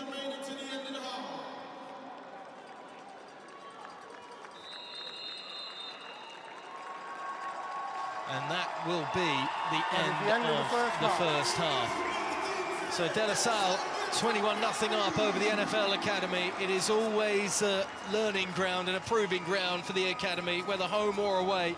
And even though this is meant to feel like a home away from home, Steve Hagan's offense in particular have just found a couple of big mistakes in bad moments that have been a touch frustrating for the Academy head coach. De La Salle in control then, 3 TDs up on the board, a run game that looks relatively unstoppable. We're yet to really see the best of Toa Fahave in the passing game yet, because it hasn't been needed so far in these first 2 quarters. Half-time upon us then, Sam. I mean, it's going to be a tough locker room to be in for the Academy, isn't it? Definitely, but I feel like they're used to facing adversity here, and I feel like they'll be able to come out with a 0-0 mentality coming into the second half and be able to just have fun and take shots. And I feel like that's what the Academy need to do here. They need to just let loose and play like themselves. And I feel like once they start doing that, they're able to find the holes in the defense and make it closer, bring some scores into the game. It's a game that's had almost 2 years of planning for it to be done on the De La Salle side of it, when it was first kind of pitched and orchestrated by those that helped out getting this done together, by Nike and everybody else who's pulled this all together to have this game at Tottenham Hotspur this evening. And when you've got 2 years to prepare for it, you're going to show up with your A game, aren't you? You've had plenty of time to run all the scenarios and situations, and they've been able to run a riot over the defense. Definitely, yeah. Like, I was there 2 years ago, and yeah, it seems like a long time ago. And if you have that much time to prepare for it, they know what they're doing, and they haven't come this way for nothing. They want to put on a show, and they want to deliver excellent performance here for their fans who've also travelled all this way as well. Well, let's take a look at the excellent performance that has been in this first half. The first half highlights we can bring you, and it's been a highlight reel that's looking very green right now. And it all got going in the first quarter with the opening touchdown of the game for Dominic Kelly off the run. It is a run that they've certainly not veered away from, despite the veer offense being in use by De La Salle on the road this evening. And the Academy, you know, that first drive of stopping them and slowing them down gave so much hope, but it's just been a continual grind to try and slow down Kelly and co. Definitely, yeah, and I thought the rain would play a factor into the De La Salle offense with them coming from California, but it hasn't stopped them. They haven't been fazed by that. They've been able to execute on the biggest stage of them all over here in Tottenham Hotspur Stadium, and they've been able to deliver strikes and play like it's their backyard. Yeah, Derek Blanchet there getting the second touchdown of the game for De La Salle, another one just off the run, and just able to make the first man miss, and then finds a huge amount of space in the second level after he got through the defensive line. Fahave once more on the handoff, and the third touchdown of the night, second one for Dominic Kelly of the evening. Again, once he gets that first line of contact out of the way, there is no contact for the running back. It all happens so fast. It's almost difficult for us to keep an eye on where the ball's going sometimes with this De La Salle offense. Certainly know where that is, though. Down in the stands, they're celebrating in green, celebrating with great gusto. This was the moment that just stalled what was looking like such a promising drive for the NFL Academy. Ball just slipping out of Wallen's hands, and the running back just letting it slide out, spool onto the deck. Collected by Jaden Nichols.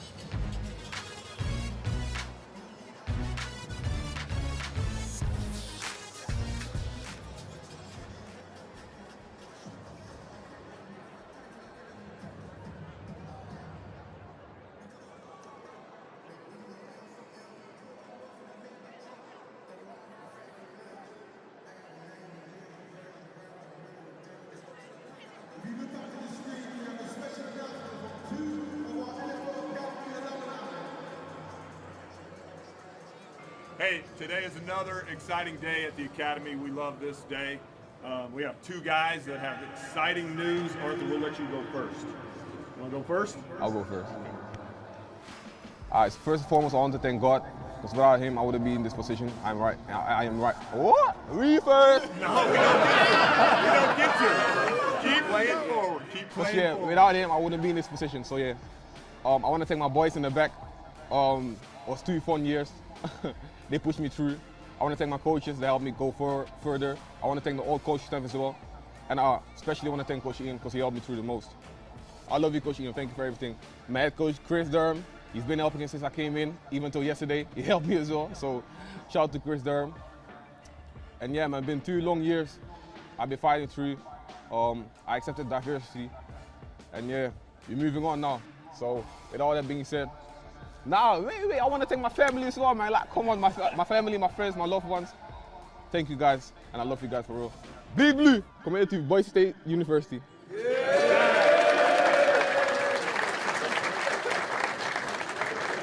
There you go. All right, Kevin's turn. First, I'm going to start in German. Ich will mich zuerst bedanken bei meiner Familie und bei allen, die mich unterstützt haben, vor allem bei meiner Mutter, immer von Anfang an bis zum Ende, hat mich bei allem unterstützt. So first of all, I want to thank my family and every coach who supported me on the way and to where I am right now. Yeah, and what I just want to say, the academy is like what everybody's going to do. It's a place to come, grow and go. And I will go to the US and I will commit to the University of Long Island. That's right. We got 2 great academy men surrounded by a whole bunch. It's time to go play ball. Let's go!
Welcome back to the windswept sideline of Tottenham Hotspur Stadium. It hasn't been a great evening for the NFL Academy.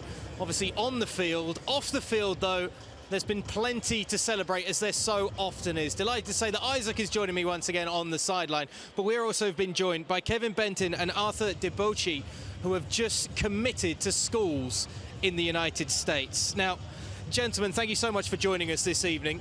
Congratulations, an unbelievable achievement. Kevin, you're going to be heading off to the University of Long Island. Yes, sir. I mean, signing for any college in the US is incredible, but to have gone through this unique pathway as well must be quite an odd and surreal feeling, I suppose. Yeah, of course, it's definitely a way, like coming from Germany, not even playing this sport for 3 years, and having the opportunity to come to the NFL Academy and now even go like the bigger step to a D1 college, playing the sport in America. I really got into my heart the sport, so it's amazing and unbelievable. What's been the reception back at home then, Kevin, for this? Especially parents, they don't even, really realize what really a D1 college or scholarship is. But of course they're happy for me and they support me on the way where I'm going to go.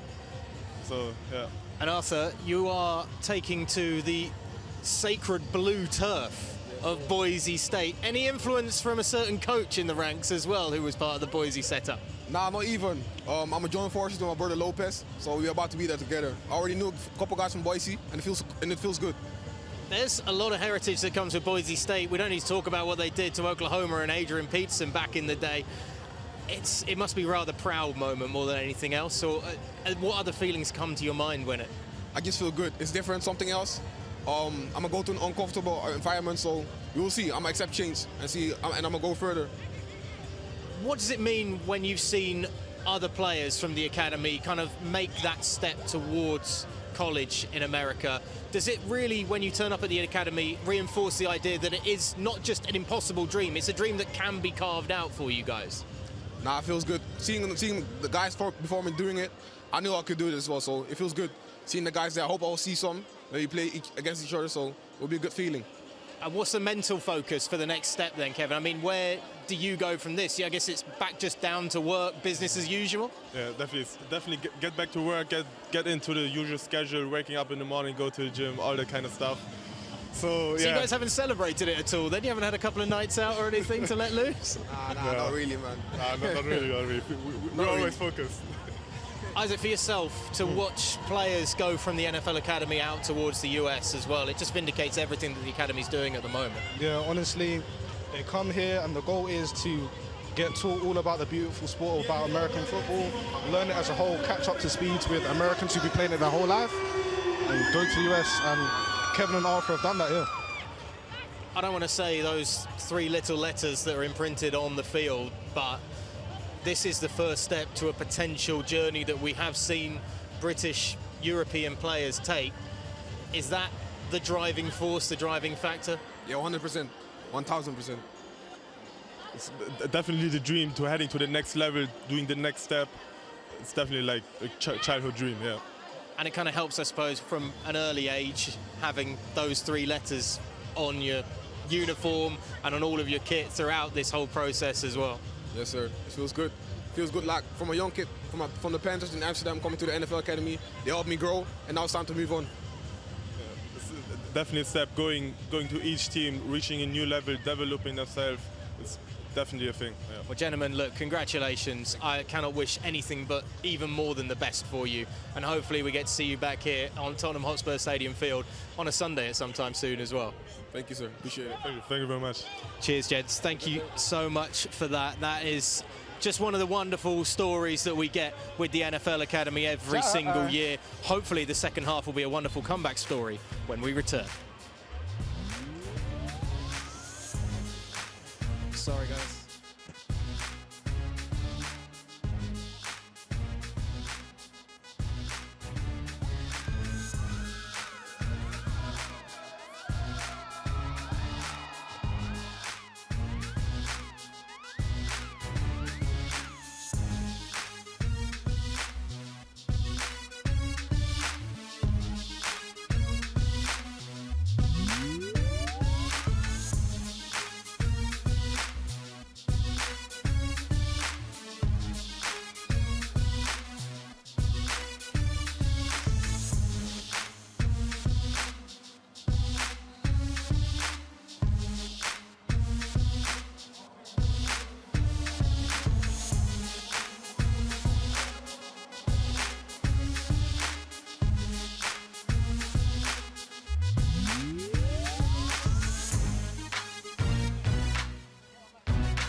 back to Tottenham Hotspur Stadium. Myself, Ollie Wilson and Sam Fenton joining you for the second half of the NFL Academy's action against the De La Salle Spartans. The debrief from that first half, I imagine, will have been a lengthy one, potentially an intense one, Sam. Now just what changes need to be made to get the NFL Academy back firing on all cylinders in this second half. Definitely, yeah. I feel like the Academy just need to stay loose. They probably had some strong words said to them at half-time, but honestly, that's what they need. They need to have that fight in them. And I feel like once they get that fight in them now, they'll be able to let loose in the second half and come up with some points. Yeah, the NFL Academy coaches, they play a role, as many of them were saying this week, of supporting particularly the European athletes that are away from their families. It's that fatherly role almost that they have to step in for sometimes. But do they give a bit of a bare knuckle vocal bruising, so to speak, down there in the sideline? And where does that line kind of get crossed? Because it's juggling two separate roles almost. Nah, they push you because they care. They care about your personal development, and I feel like, with that being said, they're just trying to get the best out of you. And no matter what way it is, they know how to do it, and they're around you enough to know how to push you and how to work your mind to get it to the best performing ability of possible. So yeah, like, they know what they're doing, and I feel like they'll be able to take full advantage of the second half. Yeah, let's see what has been cooked up by the Academy coaches as the Spartans still have a minute or so left on half-time. No surprise to see that the Spartans were early to come out for the second half, as they would for the first. They have been keen to just get down to business throughout this evening as quickly as possible, as the Academy waits to get their hands on the ball in this second half. And I suppose what we need to see, Sam, is a positive starting drive as well. Definitely, I feel like it all starts from this kickoff as well. If they can get a good kickoff here, get a good amount of yardage gained on this kickoff, they'll be able to start the drive well, gain momentum in this second half. Because right now, it's all, with that being all said, momentum's all level. Like, they're going into the second half, everything's the same. It all starts in this first place. They need to set the tone coming out as quick as possible. Yes, we've had the celebration on the field earlier of two of the Academy players committing to colleges in the US. Perhaps we will see some stars of the future in the next couple of years in college football, providing some sort of comeback to start this second half. The Spartans have finally decided to break and get into kickoff formation. So the officials are, I don't want to say finicky, but they're certainly doing their due diligence of keeping to the time for this half to kick off. Everybody's been waiting patiently. And finally, Barry will get us underway. Deep kick all the way back to the 1 yard line, and a chance this one to be brought out by Pinas, who makes his way up towards the 23 yard line. He can be brought down by two tacklers around his ankles, and that'll be where the offense will set up for their first drive of this second half. Yeah, I feel like Coach Clay is probably saying to them now they just want to set the tone, build off a great starting run, and expect to see the run here. I feel like they're going to start with a run play, stretch them out, maybe outside zone, and then work the play action off that and stretch them vertically. It's one thing we haven't seen too often. It's mainly been the screen plays that have really opened up the extra bit of space on the outside. Sabo just sees some of his likings, checking it. And they look like they're playing man coverage, so expect the run. Well, he was expecting a fake handoff as well, but this is going to work out really nicely for the Austrian quarterback, who makes his way sliding up towards the 35 yard line. There's a flag on the play as well, so we'll wait to see what the officials say, but that was working on the fly from Michael Szabo there to pick up a good 11 yard gain. Let's get down to the officials and see what the call is. Holding. Offense, number 13. 10-yard penalty. Repeat, first down. I don't need to tell you the reaction that Sam had alongside me just as that was read out. The frustrated head thrown back as the holding call moves back the NFL Academy 10 yards. Yeah, it's just frustrating to see, because, you know, after a great play, getting the ball moved back is just annoying, and I know it's going to be annoying for Mikey. And yeah, he just needs to calm everyone down, there may be second half nerves coming out here, and they just need to calm everyone down and start playing. Seb Harris, the offender, and the one who was eventually thrown to the ground as well in a pushing and shoving match with his DB that was covering him, as Sabo just fakes the handoff. It's going to be run out towards the right sideline by the tight end, and Luca Wolf finding a very good gain indeed and getting back the yardage and then some. Sal trying to say the ball came out there as Robert Santiago coming up with possession, but Luca Wolf picking up the first down for the academy. It was a great way to use the RPO there. They were able to stretch him out, fake him out with the outside zone to the left, and Mikey was able to tuck that, pull it back, and able to hit the tight end on a nice little flat route coming out, leaking out the offensive line. And it totally caught him off guard. Williams trying to claim he came up with the ball while Wolf was in the air there. That's certainly not to be the case. It looks like man coverage here, so expect to see a shot maybe taken. Two receivers to the left. They're going to hand it off to the running back straight up the middle, though there's not much room once again, as there hasn't been all night for Isaac Fuller. Yeah, the academy needs to start taking shots here. I feel like this is where they need to stretch the De La Salle defense vertically, not width-wise, and see what they're about. See if they can test out these DBs, especially number corners like 17 and 15. They need to test them out and see what they're like. Gain of 2 on the last play. No surprise to hear the quarterback alongside me saying, "No, air it out. We need to go to the air game and start taking shots downfield." That's where football comes from. Instead, it's just going to be a fake handoff play action and a dump off to the tight end on the right side of the field.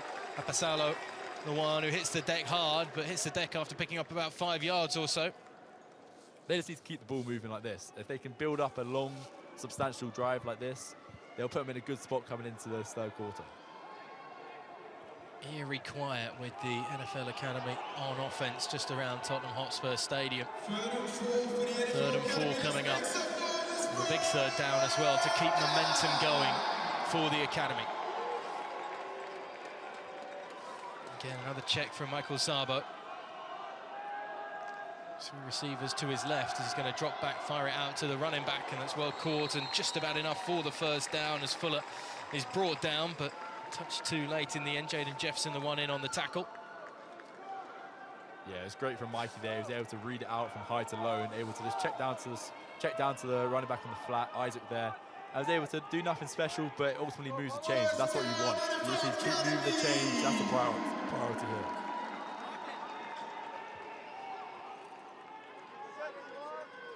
There's a patience about the academy right now. Looking a bit more settled on this drive as they go about their business. They hand it off to Fuller, who runs straight into his offensive line, and they've been pushed back about half a yard or so, so he does well to get himself to the line of scrimmage, and it'll be a 2nd and 10 coming up. Yeah, it looks like the academy are just trying to play at their speed, and I feel like they just need to keep playing at their speed and making sure everyone's all good. And just, I mean, it's unfortunate here they come up short, but sorry. Sorry, I was changing players, but yeah, I feel like they just need to keep on playing their speed and making sure they operate at their own pace.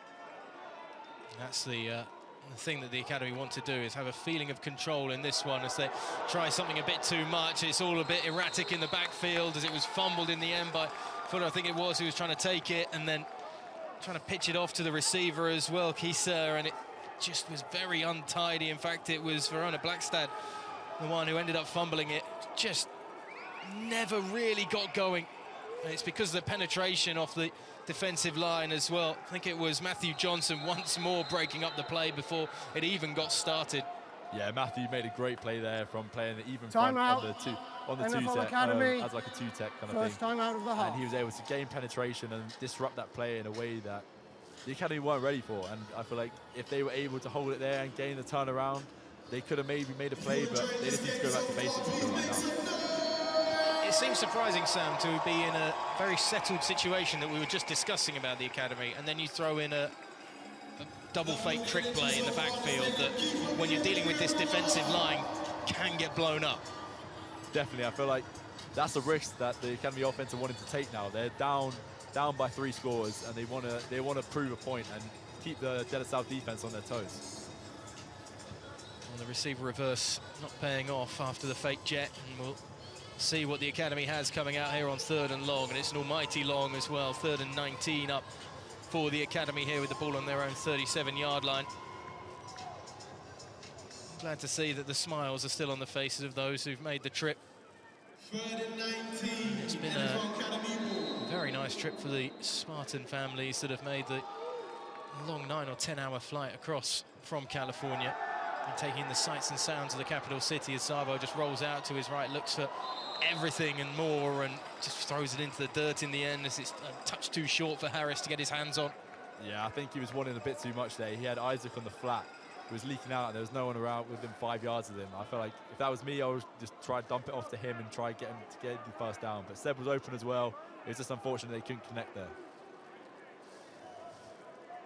Does well to get the run out towards the sideline and give himself the time and space. And yeah, you're exactly right there. You see the number 25 of Isaac Fuller, who had acres of room in front of him as the snap goes over the punter's head, and it's fumbled and needs to get back onto it, and that'll be down at the 18-yard line, and the special team show just gets a touch uglier as Bobby Bridges does well to at least recover it, but it means that De La Salle are going to end up having the possession inside the 20-yard line, not too far to go to extend their advantage to 28 points. That's really unfortunate there. The last thing you want is the De La Salle defense to be, and with that pump being said, it's an unfortunate mistake that's happened again, and it's costed the academy here. There's nothing really that Bobby Bridges can do about that either.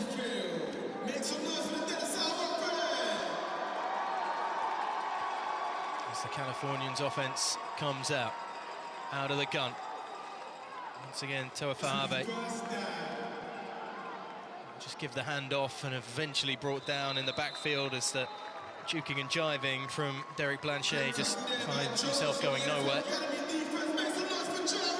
Dominic Kelly coming into the game now, 2 touchdowns on the day for him, the number 21 running back for De La Salle. He is definitely hot, so he's definitely one to watch out for now. The academy are playing somewhat looks like a cover 0 man with the end zone look, so maybe look at the shot in the end zone from the quarterback, but I think they're still going to run it. 2 running backs behind Fahabe. They're going to try and just give that pitch off the right-hand side of the line into the hands of Kelly, but it's broken up well straight away, and there's a injured De La Salle player down on the field as breaking up the ball in the back. That was better from the academy defense there. They were able to meet the triple option threat from before, after the line of scrimmage, like before their line of scrimmage. So it was able to stop him in the backfield and ultimately make the quarterback read be rushed, and that's where they need to keep on making mistakes happen like that for the De La Salle offense. So they'll come out then with a 3rd and 8 to go here from the 16-yard line. This will be a great stop if the academy can stop them, as it's picked and almost into the hands. The tip at the offensive line and almost into the hands of Nathan Owusu-Ansah. That's just really unfortunate. The DB there, Nathan, I know he probably just, time felt like probably stopped. He saw the ball, his eyes flashed up, and he's just unfortunate not to come down with it there. And that could be a real pivotal moment in the game, and we'll see if it costs them or not. In fact, it was Brandon Bryant, the one who almost had it in his hands, and well, he'd love to get that play back, wouldn't he? He's thinking about that one this evening as the special teams unit comes out instead for the field goal. Definitely, I feel like that's one he'll want to have back. A chance to put 3 more points on the board as flags fly. And this will have to come back for a second. Offense, number 4. 5-yard penalty, remains 4th down. Well, it's on the De La Salle offense. It just means that Justin Uribari has to reset and get ready to re-go again. Didn't look like the most convincing kick either. This one will be from around about 38 yards or so. Yeah, it'll be interesting to see if they still go for it here. It could be setting them up for a fake. You never know, so the academy defense need to watch out for that. Make some noise for the academy defense! Ball on the 21-yard line. Kick spotted at the 28, and it is up and good. And it is a 24-point lead, but importantly, from starting inside your own red zone, the defense has been able to hold it to just a field goal, which may just be momentum changer that the NFL Academy can hang their hat on slightly and use to provide some positivity going into the rest of this third quarter. It's still not pretty on the score sheet, but with 6:13 to go in the third, it's De La Salle 24, NFL Academy nothing. Yeah, there's plenty of time here for the Academy to come back. And they just need to stay calm and build drives.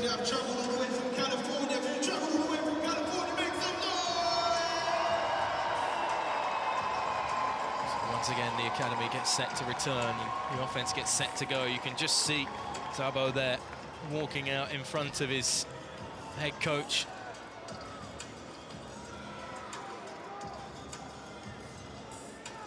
It's all very calm on that De La Salle sideline, isn't it?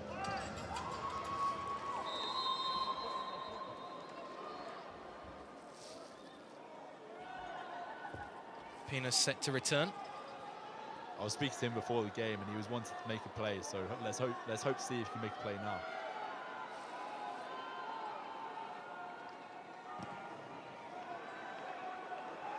He's going to collect it about the 12-yard line and look for a gap or two, making the first man miss and able to pivot away from the second as well, but eventually engulfed around about the 24-yard line. Just for a second, you thought there might be an opportunity to break it out to this near sideline down that NFL Academy left. Definitely, yeah. He looked like he almost saw it. He saw grass and he was able to burst away. And just unfortunately, there was one more defender there that was able to stop him. But if he wasn't there, I reckon he was gone off to the races. So the offense comes out once more. 3/4 of the field to go to get some points on the board. Zabo's going to come out with a running back alongside him. He's going to fake the handoff and keep it straight up the middle himself, finding a gap, and he's going to go all the way up to the 33-yard line. Positive gain and only 2 yards to go for the fresh set of downs. There we go. They just need to keep building on this. If Mikey can keep getting momentum now and getting hot, this could change the game here.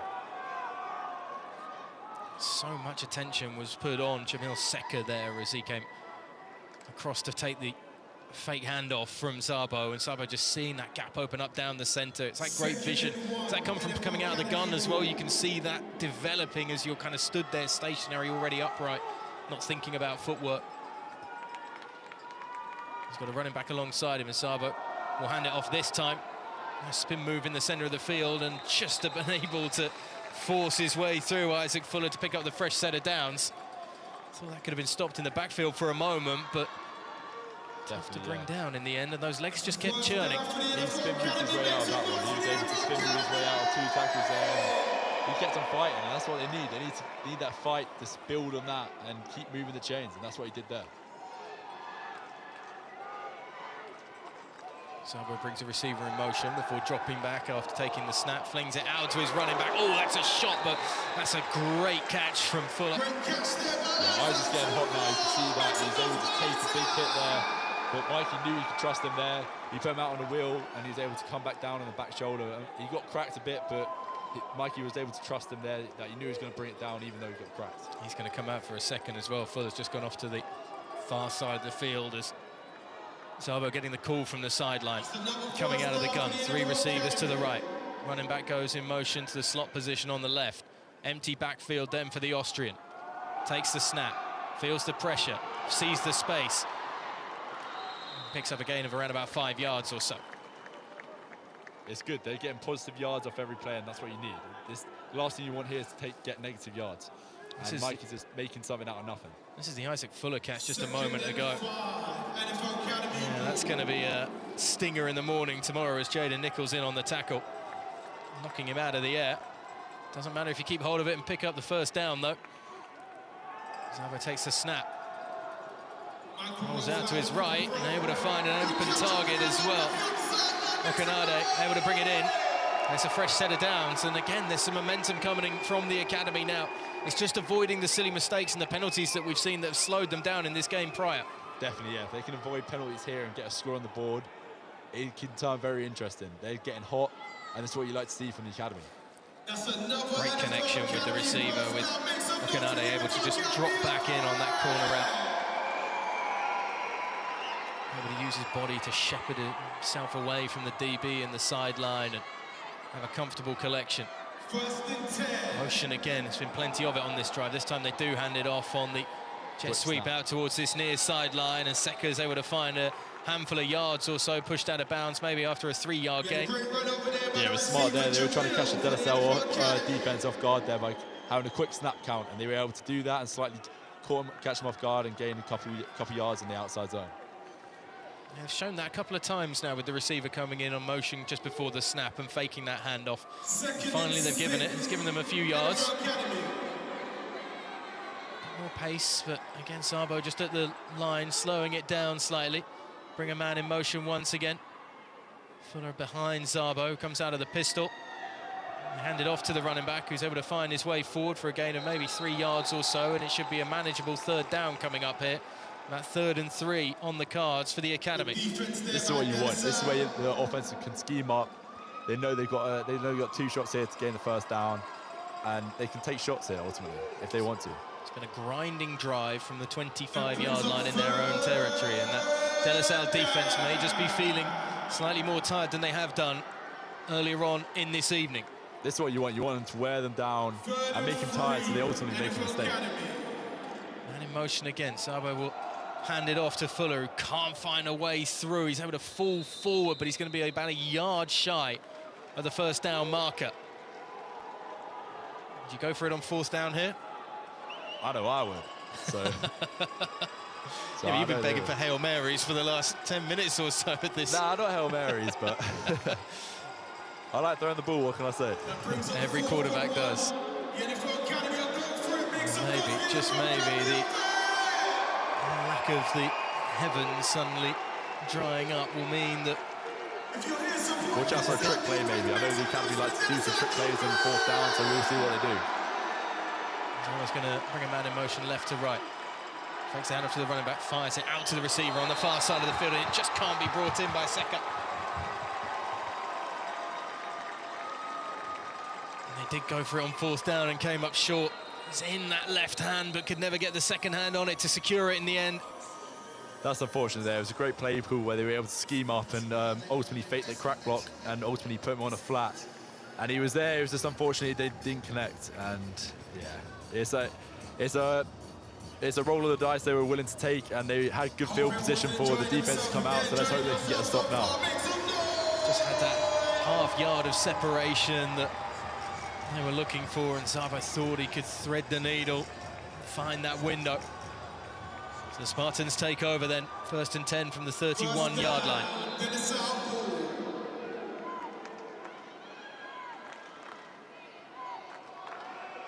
Quarterback looking to throw, and it's a deep shot downfield that's going to be brought in and going to be perhaps taken to the house. It needs to be a late tackle at the end, and it's a superb recovery job in the end. Enrique Aspinall, who was down on the deck a drive ago, able to pick himself up and denies Jaden Nichols his touchdown. Yeah, that's great, and that's great recovery from Enrique. He was able to track him down. I know he runs a fast 40. He runs like around a 4.3, I want to say. So he was able to use that speed to his advantage and track him down and stop that touchdown, which could be costly for the De La Salle offense. Just slightly thrown behind him, had to turn back to the ball, which stifled the receiver's momentum. First time we've really seen the chains taken off Toa Fahave. As he comes out under centre this time. Flags fly before the play goes off. Delay of game, offense. 5-yard penalty, remains 1st down. Going to move the De La Salle offence back 5 yards in the delay of game. It's maybe good for the academy defense. They'll have a bit of time to take a breath now, catch their feet, and be able to reset and make sure they don't get a touchdown here. Justin Allenbow. That's the first time we've seen him looking frustrated all evening, to be honest, but it shows the high level that he runs this Spartan High School offense and defense at. Fahave comes out under centre. It's going to be handed off. The run up towards the 5-yard line and gets pulled down around about the 4 in the end, as it will be a 2nd and goal coming up for De La Salle. Jones-Drew desperate to find his way into the end zone. He's He's going to be just behind the quarterback, alongside fellow running back Derek Blanchet. Split backs then behind the QB, coming out under centre. They fake the handoff, and then there's nowhere to go for Harvey. Yeah, that's great play there. The Academy defense still need to apply that mentality of bend, not break, and hold them for these 2 downs. Tight end Anthony Morgan stepping in for the De La Salle offense. Wyatt Ferguson joining the offensive line as well, as perhaps there's going to be a bit more of a power set coming here with 3rd and goal from the 4-yard line. Split backs once again. One receiver out to the right. Solo on the sideline. Toafo Ave is just going to fake the handoff and keep it himself, rolling out towards the left. Does he reach for the pylon? We're waiting for the call from the officials. I think it may be out. I think they are saying short of the half-yard line. 4th and goal coming up then. Are they going to roll the dice? Look at this shoulder from the quarterback, just laying out Raul Khalifa.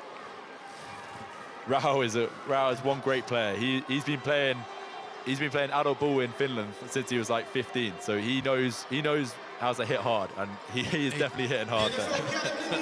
He took a shot though on that one as Toafo Ave just lowering the shoulder. You don't expect a quarterback to come with the muscle like that, as he's going to hand it off this time, and it's a touchdown. It's another one on the board for De La Salle. It's another one on the board for Derek Blanchet. As the lead is extended, 30 on the board now without reply. 2 for that man on the evening, into the end zone. De La Salle are putting on a right royal route here in North London.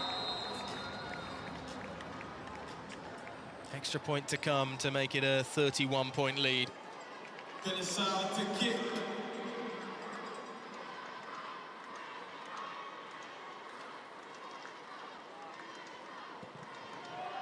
And then straight through the uprights, and it is a 31-point lead that the Americans have.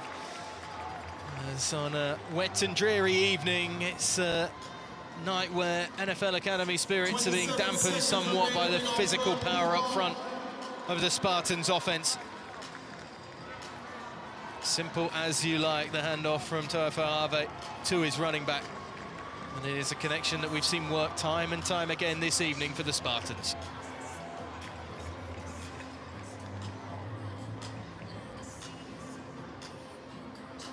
I tell you what, we knew they were going to come here and try and play as aggressive and as physical as they could. It does add to their season tally as well, this game, so it is an important one in terms of the California high school standings. They're pushed for the playoffs as well that are coming up in November. If there was any doubt whether there was some lack of sincerity was perhaps going to turn up for the De La Salle Spartans this evening because of the travel, because of the trip, because of the positive holiday environment feel, this has been business, business, business by them, and they're showing that.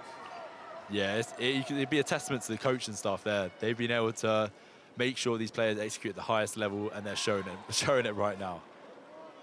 1991,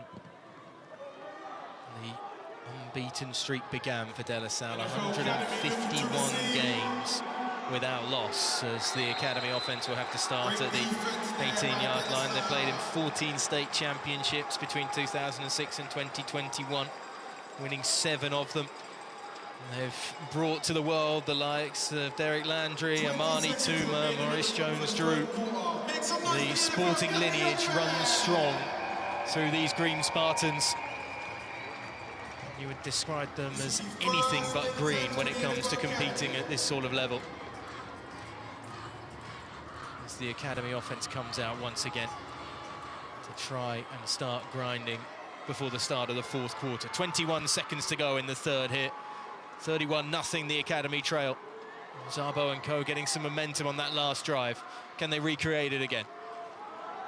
Zabo's going to keep this one. He's got blockers for him as well, and he's going to step away from the first tackle and finds himself on a 16-yard gain up towards the 36-yard line. There we go, that's what they need. They need a positive play like that, which is building momentum and make sure they can get closer and closer to this end zone. And I feel like they're doing this now. They're going into the trips right, trips left look. So let's see what they're going to do here. Maybe catch them off guard with an unconventional play and make them pay for it. One of the more unusual formations in football is it's a wide receiver screen out towards the right side, which I was able to connect with, but it's going to get flushed in the backfield before there's anywhere that Okanade can go. Yeah, that was just a bit of a bad ball placement there by Mikey. He had to make Moose stretch for it, not the right way. You may have to make him come back for the ball, which is just unfortunate. It gives him gives the defense an extra step on the blockers and gives them less time to react. Timeout. And it's unfortunate. Wyatt Ferguson just down on the field after that coming together, and he's going to be receiving some attention, which is why we have a break in the game. And the fans get to take over and get to see themselves on the big screen here at Tottenham Hotspur Stadium, as Steve Hagan watching on with great interest to what's happened just in front of his sideline. And that face kind of says it all, I think, really, as the Academy graduates down there. Isaac, faithful co-host, down there on the floor, and then the two gentlemen that will be making their way off to the United States in the next few months or so. More graduates coming out, Sam, and it just only continues the lineage. We're talking about the Spartans lineage, the lineage of the NFL Academy as they continue to produce players that go off to the United States. Yeah, definitely. I feel like as the Academy grows and grows and grows over the next couple of years, you're going to see more and more players come up through the ranks and test these Americans and make a name for themselves. And I feel like it's starting to happen now, but give it 5-10 more years and you'll be able to identify some key names in this NFL lineup. Yeah, Kevin Benton will be making his way off to Long Island University, and Arthur de Boachi from the Netherlands going off to Boise State. So we get ready for the fourth quarter to start here at Tottenham Hotspur. And the fact that these young men as well they're not going to Div 3, Div 2 schools. They're going to some of the biggest names in college football. Boise State stands out above so many other places to go and play because of the blue field, the recent history and success that they've had, but also the sporting credibility they produce. Definitely, and I feel like it's the best place. It shows that the Europeans can compete at the same level as the highest Americans, and I feel like it's just breaking down those barriers and making sure everyone's on the same page and everyone can play at that level. Zaba with the keeper again. He's going to fall about 2 yards shy of the first down marker as he takes a shot in the centre of the field. He was caught up with by Jasper Buttles, I think it was, who was the first to make contact on him.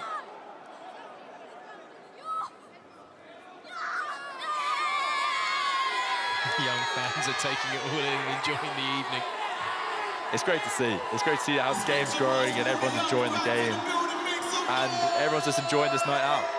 And these young fans are potentially going to grow into adult fans and young adult fans who may want to be involved in the academy and everything that's going on with the NFL in the UK. For sure, yeah. It shows how the game's growing at a rapid rate, and it's just great to see. It's going to be a sneak up the centre as well. A bit of a trick play coming out there as Vainio, the fullback and Finnish linebacker, able to take the snap from under centre and fall forward. And he's looking for the first down marker to be shown, and he's certainly got more than enough. Can't really call that the tush push. It's the European version. Yeah, the Finnish version for sure. Yeah. That's how you finish off a drive, surely. Oh, you got me there. Sorry, Sam.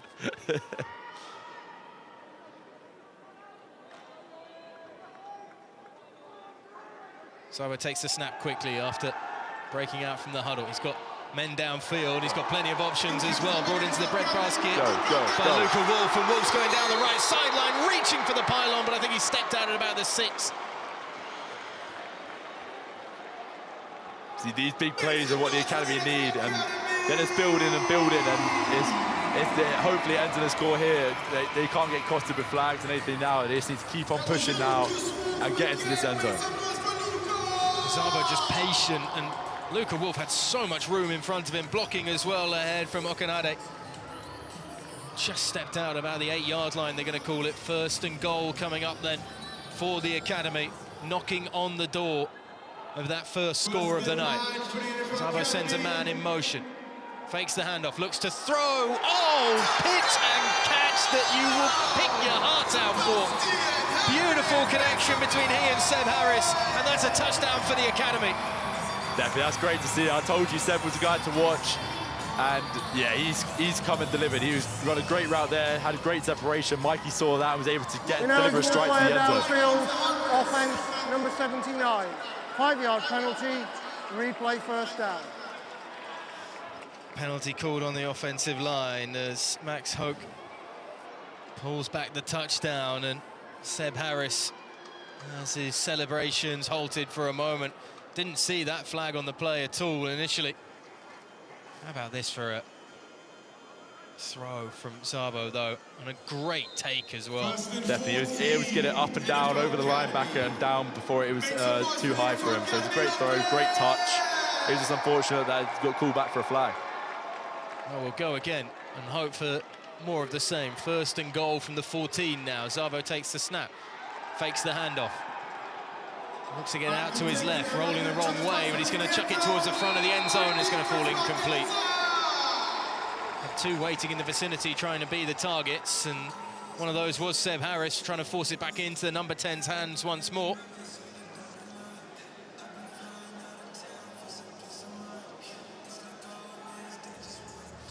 Always had that blanket coverage from Spencer just to the front of the end zone, and helped out as well by Danny Schaefer behind him. Definitely, it was great recovery by those DBs there. They were able to turn around. It was kind of an off-script type of play, and they were able to react to it well and break up the play. 2nd and goal from the 14. Zabo stands, delivers, almost picked off.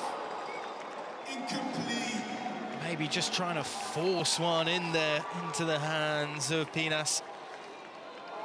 Yeah, he's got to watch out there. The eyes drew that number 44, the linebacker, into his throwing window, and it ultimately paid the price. Bubba Vargas is a man who's described as hitting like a train.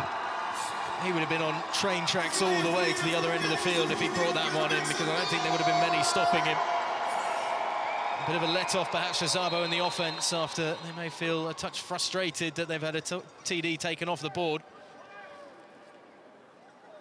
And timeout called as well for a refresh of certainly a drive that the Academy really want to see making its way into the end zone at this point. They've come so close on a couple of occasions with drives stalling due to penalties, fumbles.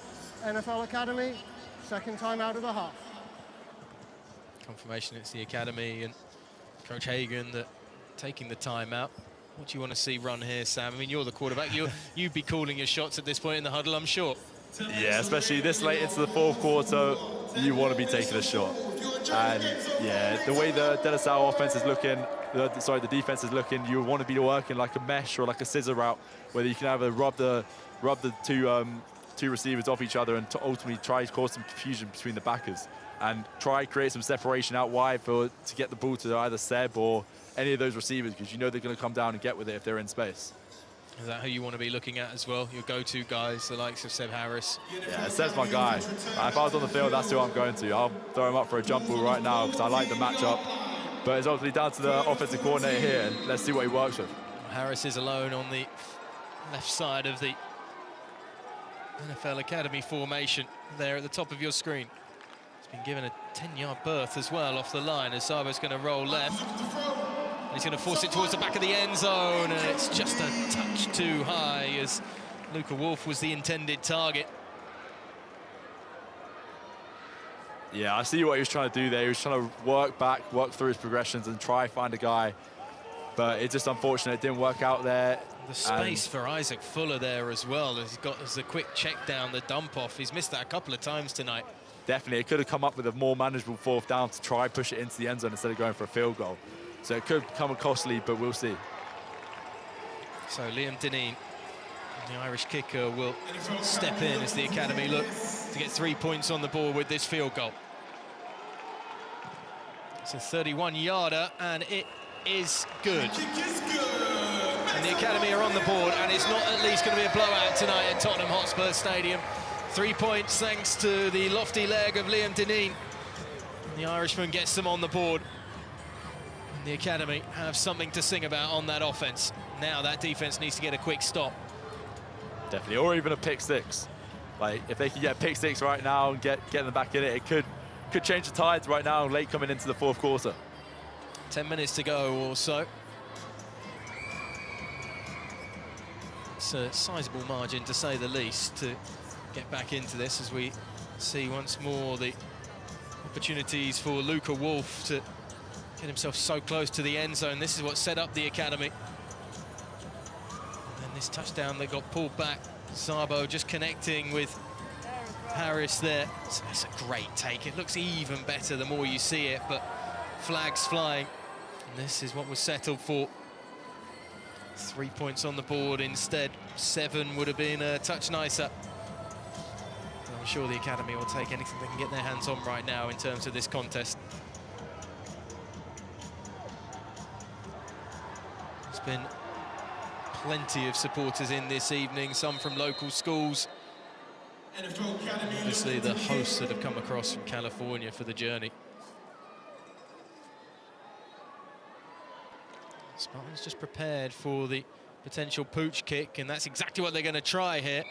But it's collected by Anthony Dean, who brings it in, and the Spartans will take over.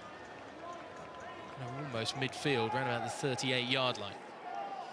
Yeah, we know what this De La Salle offense could do, so let's see what the defense could do to see if they can try to stop it right now, so they can nip them in the bud and get this offense back on the field so they can try to score some more points. Yeah, looking for that little pooch kick to try and maybe get the recovery as well. It's asking a lot on special teams, and you know, it's something we don't get to see too often in the NFL anymore. It's nice to see it being brought back in this evening. Definitely, yeah, and I feel like special teams plays such an important part in American football. It's almost like it's such a key part of the game, which changes games, and it has changed games today. So it's great to see that they're trying stuff. Backup QB in for De La Salle as Braden Knight just giving the hand off, and it's a stop in the backfield as the Californians struggle to get moving on their first down. 2nd and 12 coming up with the ball on the 36. As time starts to tick away here at Tottenham Hotspur. 9:50 to go in the 4th quarter. Yeah, it'll be interesting to see what they do here, whether they're trying to run down the clock or try to take more shots. Let's see how aggressive this De La Salle offense is trying to play.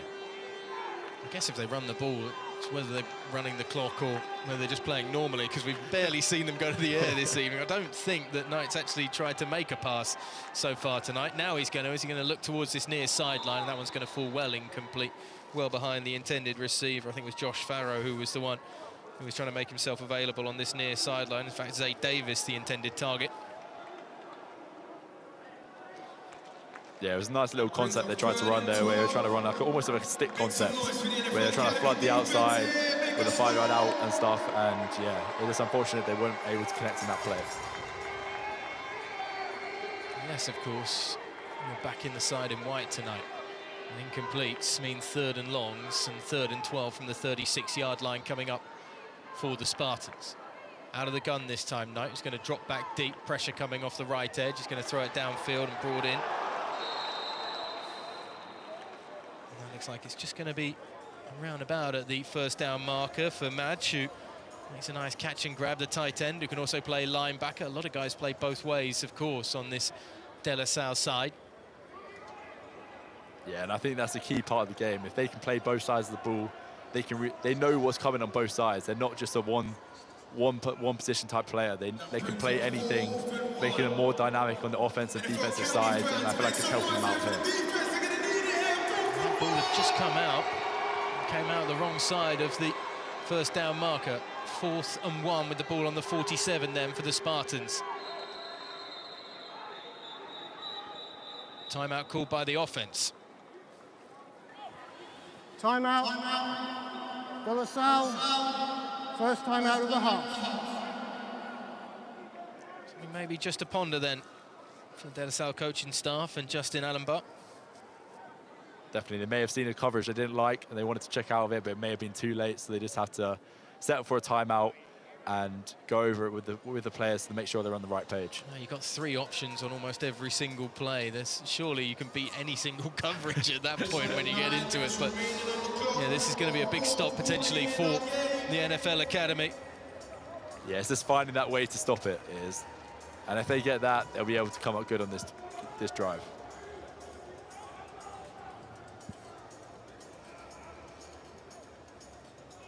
Interesting to see how this victory is regarded as well over in the United States in terms of what it does maybe to the De La Salle prowess in the rankings right now. As I say, considered about the 6th best high school side in California. if it's seen as having to deal with all of the trouble of going abroad and getting a victory is looked upon favourably.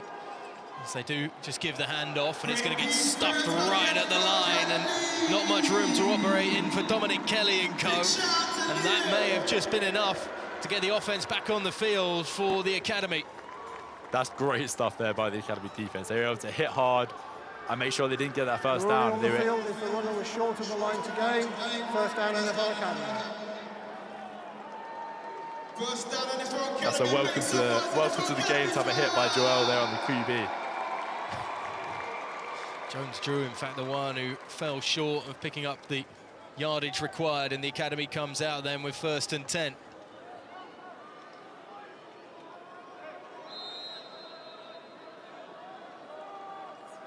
Zabo comes out of the gun. Man goes in motion. It's a reverse. Zabo's going to be the lead blocker out on this one, as there's plenty of space. Oh, and the hurdle as well. Flags fly on the play, but try taking that one away from Tyrancel Pinas. He said he was going to make a play to me, and that looks like a play to me. What a play. Being able to get that high, get over him that clean. That's a real good play. Well, I have on good authority that you're not allowed to hurdle in high school football. He just did it. Try telling him that. The showman coming out this evening as we go down to see what the flags are for. There are 2 been thrown on the play. Personal foul, hurdling, number 3 of the offence. 15-yard penalty, replay first down. That is brutal. 15-yard penalty, personal foul, and that is getting marched all the way back. You can hear the boos in the crowd. The fans don't like it. I don't. It's hard to comment on it, but I'll let you keep the man in the middle, and I'll say exactly what they say in some of the greatest movies about American football. Let the boys play. Isn't that what we want to see? Let the boys play. That should be right. And if they've got athletes that can produce that sort of skill and talent in those moments, the fans want to see it. But rules are rules, and a 15-yard penalty brings it back then to 1st and 14, ball on the 49-yard line. Zabo is going to fling it. It's in and out of the hands and hitting the deck as it just can't be brought in by Jamil Seka. Intended receiver there was Jamil. German needs a bit of stickum like the Oakland Raiders used to use back in the day on those gloves just to be able to bring that one in. Yeah, it looked like he was trying to snag that one hand, but unfortunately just wasn't really able to quite get that one in. It may have been a bit overthrown, but yeah, it's just unfortunate they weren't able to connect on that one. 2nd and 14 then. Zabo's just going to take it and keep it, and he's got room up the middle as well. Just caught before he could get to full steam, but he's going to be about 3 yards shy of a first down marker with the ball at the 40. It's a great reliance that they have as well in Zabo. We haven't seen it much in the first half. This second half, he's used his legs far more, but deciding to tuck it and run it. Also design QB keepers as well from the academy. Definitely, I feel like the offense have found a weakness in this De La Salle offense, and they're trying to exploit it, and they're trying to do whatever means is necessary. And I don't think Mikey's head has dropped one bit. He's able to keep fighting throughout this game, and he's doing a good job of it. Handoff's going to go to Isaac Fuller.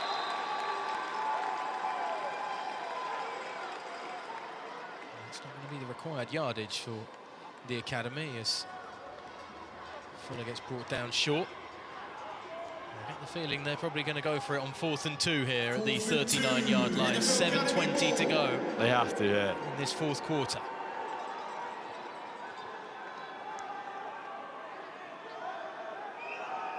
Empty backfield. Zabo's going to come out of the gun. Big set with multiple tight ends on the line. He's flung straight over the centre, and that one may have just come out there. Is it going to be ruled an incomplete pass or a fumble? Either way, couldn't be brought in by Papasalo. Yeah, I can see Mikey's frustration there, but he's just got to keep his head up. It's just unfortunate he was able to do his job, get it into the hands of the tight end there. But yeah, the De La Salle defense did a great job of getting that strip and disrupting the offense of the academy. I think they've ruled that as an incomplete pass, which is why the ball's being spotted up there at the 40-yard line rather than the spot where the ball came out. which is actually beneficial to De La Salle, isn't it, to have it hit the deck rather than the fumble be collected, because it was 4th down, and so they'll take over then at the 40-yard line in their own half, 1st and 10. 3 receivers to the left, running back alongside the quarterback, Braden Knight. Knight flings it out to this near sideline, finds a man who finds a gap and finds some room up towards the 48. Great catch on the run there by the De La Salle offense. Just enough from Danny Schaefer to be able to work his way up this near side.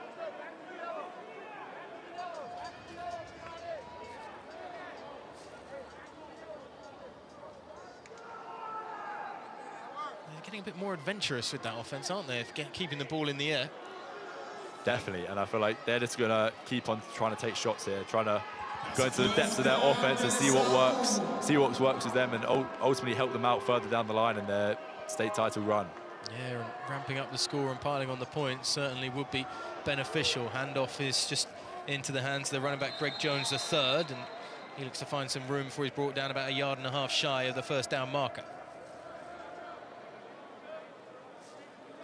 First handoff given to the running back, who is a year younger than most of his compadres on the offense for the Spartans. For the future and next year's championship push, perhaps, and going to state once again. Definitely, it's great for him to get reps now, getting that mentality of getting reps and what it's like. So there's nothing, you can't simulate this, and it's great for him to experience this at the highest level to show what it's going to be like for him next year. It's going to be a neutral zone infraction on the academy. Frustration just seeping out by some on the D-line there. Tobias Gayberg, the Norwegian from the Lillestrøm Starfighters. Defense, number 98. 5-yard penalty, 1st down. That gives up a fresh set of downs. 1st down, De La Salle. There'll be some discussions, I imagine, Sam, about cleaning up and polishing and eliminating these errors. Definitely, it's just really unfortunate that they're all piling on at once, and it's just not a good sight to see. Right, able to dish it out to the far side of the field, 8-yard gain or so on the pass.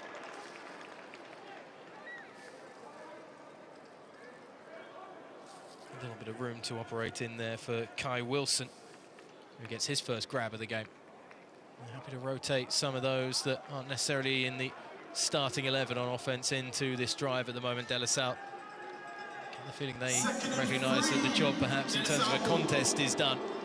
Now it's just getting some more reps. Let's make some noise. Knight takes the snap from under centre. I'm going to go on the handoff. The running game, when they've kept it simple, has been swarmed up nicely by the academy tonight. Yeah, I feel like they're able to see the basic runs really, really well. It's just when they get to that triple option bit and they get slightly confused, their De La Salle offense have that slight advantage where they can try and manipulate that defense in a way that it costs them. And they've done a great job of it so far, and let's see what they do now.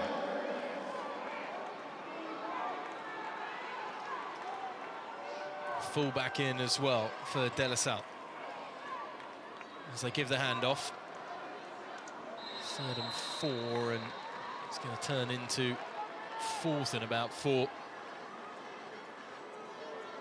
The sort of position you would imagine them just going for it on 4th down anyway. Another chance for Greg Jones to show what he could do in that running back position. I get the feeling that this is going to be a chance for Braden Knight to try and sling one. Fresh legs coming in at receiver. Chase Young, not the Chase Young, thankfully. Dylan Scott. Have a look at number 40 down here. He's been eyeing them up. They've been communicating on the sideline, so I wouldn't be surprised if they try to take a shot to him deep in this play. De La Salle, second De La Salle have a timeout as they want to think things over a bit as well, with 3:33 to go. 4th and 3 coming up from the 39-yard line in academy territory. Can I get a big shout out to Ruben from the NFL and Marcel from Nike?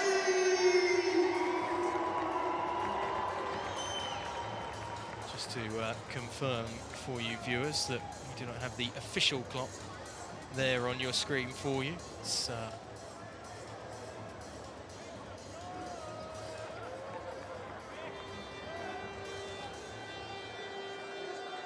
might be some fluctuations with the timing slightly, so we sync up with everything here at Tottenham Hotspur Stadium. After that last timeout, Salle look ready and get set to go for 4th and 3 on the 39-yard line. It's a one-on-one matchup down on the left side, so have a look at number 80 here. They may be able to take a shot with him. Yeah, Josh Farrow, the one who's on this near sideline. They're going to go to the opposite one instead, though, and that'll work almost just as well in the end for De La Salle, as it's a nice completion of Dylan Scott that picks up the first down. There's Braden Knight just showing what his arm can do. Yeah, Braden had a great ability there of reading the RPO, staying poised in the pocket and delivering a strike on that 5-yard out. He didn't try to do anything magical, hero-like. He was just playing the basics of football and pitching and catching the ball. And that's what you need to do. He's just moving the chains, getting down, feeling comfortable. And as a backup, this is what you want to do. You want to come into the game, settle in, and just build on yourself. Improve on yourself, get better every play, and that's what he's doing right now. And he'll be the one leading this offense, you imagine, next year, of course, when Toa Fa'ave makes his way off to wherever his career next takes him. It's going to be exciting to see him in Idaho next year. Particularly with that speed and running in those college offenses, the number of tricks that can be pulled out will be something quite special. Definitely. The Idaho offensive coordinator is going to have fun with him. They're going to be scheming up some plays just to try to pick apart these college defenses. Timeout.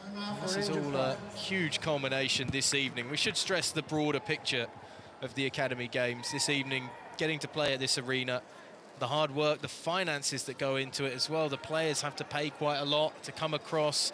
The international players have to get their visas, English tests to make sure they'll be able to communicate, be part of this system. Educational matters have to be dealt with as well in terms of the schooling. And you know, you were saying earlier, Sam, it's 12-hour days, most of it's football. You've got to fit in your classes as well around that time. There's a huge support network of people helping out on the coaching side, on the personal development side, and everything else in between as well. Definitely. As you say, this game's had 2 years in the making. And I feel like you've got to have a big shout out to all the people behind the scenes making this happen. Big shout out to like Alison and all the academic staff at the NFL Academy. You don't get seen or heard. They do a great job of providing the excellencies that make sure this game happens. Yeah, they have to keep up the academics to be able to get the chance to play as well. So it's not just like sitting through classes and letting it wash over you. It's the Spartans come out with a little flare out to this left sideline and down at the 33-yard line, around about the line of scrimmage in the end. No gain on the play, it looks like in the end. It was brought in by Dylan Scott. Spinell, the one trying to break things up.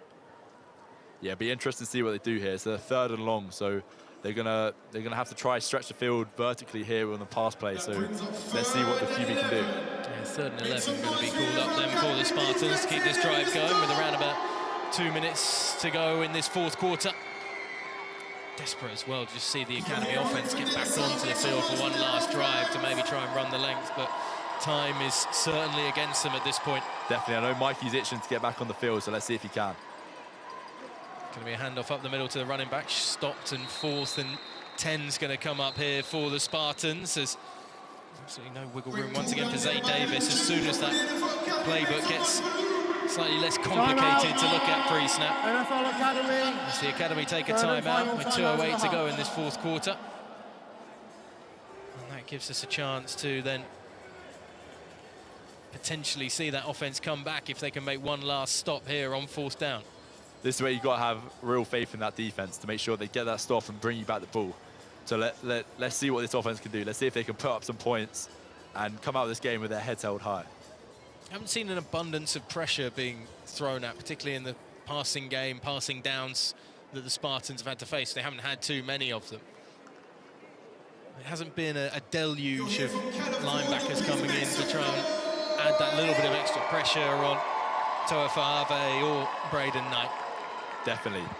They've had a lot of time back there to make the correct decisions and deliver that ball. So I don't know if the defense was trying to scheme up some right things to try and confuse them in the secondary, but the QBs of the De La Salle offense were able to see past that and be able to execute this offense at a high level.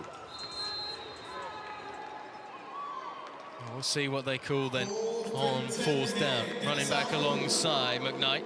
He takes the snap out of the gun, rolls to his right. He's got a man open downfield if he can find him, but just lazily drifted it out of play. Chase Young, the intended target down that right sideline, who found that separation. Well, there was a bit of safety coverage coming in across from Ryan Crooks. Yeah, that's where the experience comes in. I feel like when Knight takes that next step in his career and becomes a starter next year, he'll be able to see that a bit quicker and get the ball out a bit quicker and deliver a more manageable strike for the receiver to get. But it's just unfortunate they weren't able to connect on that throw. But it brings up a offensive drive for the academy here. So let's see what they can do. Yeah, 2:03, 1st and 10 to go. Ball on the 33-yard line. It's going to fall incomplete. Zabo taken out of the game for the NFL Academy offense. In comes Bobby Bridges instead. 1:59 to go, 2nd and 10, coming up with the ball on the 33-yard line. And this is great for some of the players that have been sat there waiting for their opportunity this evening. The likes of Bridges, who's obviously been involved in the punt game, but quarterback, I'm sure, is his more preferred position. Nothing worse than a quarterback playing out of position, Sam. Yeah, definitely. I'm thankful I never had that experience, but I know it's a bit painful, and I'm glad seeing he's getting some reps now and making the most of it. Bridges able to make a connection as well, finding George Hugh, the running back, the SGS Bristol Pride running back, now at the NFL Academy, and that will keep the clock moving, but keep the drive going as well. And a 3rd and short coming up then. It's a great throw by Bobby there. It's coming cold and be able to deliver strikes in that play. It's great to see that happen, and let's see what we can do here. He'll dump off across the middle to Luca Wolf, who's going to pick up enough for the first down at midfield, and he's brought down on the NFL shield. Yeah, he's not trying to do anything special. He's just trying to take what the defense has given him, and that's what this academy offense needs to do right now. They just need to keep driving the ball quickly in their 2-minute drill and ultimately try to get in this end zone. He's able to just evade the pressure. He's going to use his legs to get out to the outside, but just caught at the line of scrimmage, at least able to avoid the sack and get down for a minimal gain.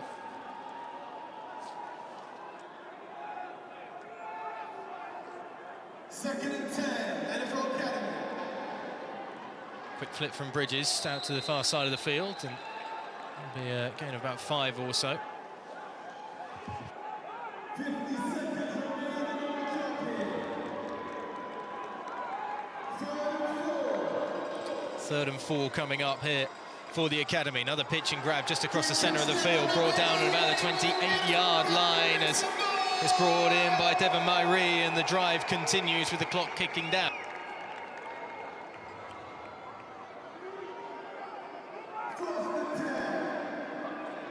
First and 10 coming up. Bridges fakes, steps back, looking to throw, wants to go long. Time winding down as he's brought down for a short gain of maybe 3 yards or so. Yeah, Bobby needs to spike this ball now to stop the clock, because he's moving this ball really, really well. They just need to make sure they've got enough time to have a shot for the end zone.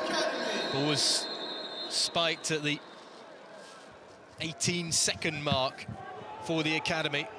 Give them a couple of chances maybe to have a couple of end zone shots here. And an opportunity for Bobby Bridges as they move towards the Cockerell end. NFL logo up there as well, ready for the weekend to come, with the Jags and the Chicago Bears making their way into town. The Jags will be staying for the week as well, with that game at Wembley coming up.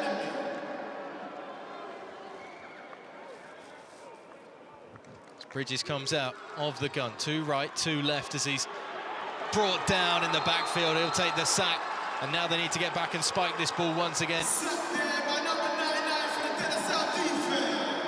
Or just let time wind down. 4th down, you can't be spiking it, excuse me. Just go for a shot. They are going to take a shot. Bridges steps back, wants to fling it, does fling it. Picked off, no, it falls incomplete. Touchdown. Oh, it's a touchdown. Tipped. Caught in the end zone. Bemusement as Rafael Verona Blackstack gets his hands on it. And I have to say, on first view, I don't know how on earth that's happened. Tipped at about the 7-yard line. And then it looked like it was all surely guaranteed to be an interception. I think it was Danny Schaefer who looked like he got his hands on it. And he must have just pinged it straight up.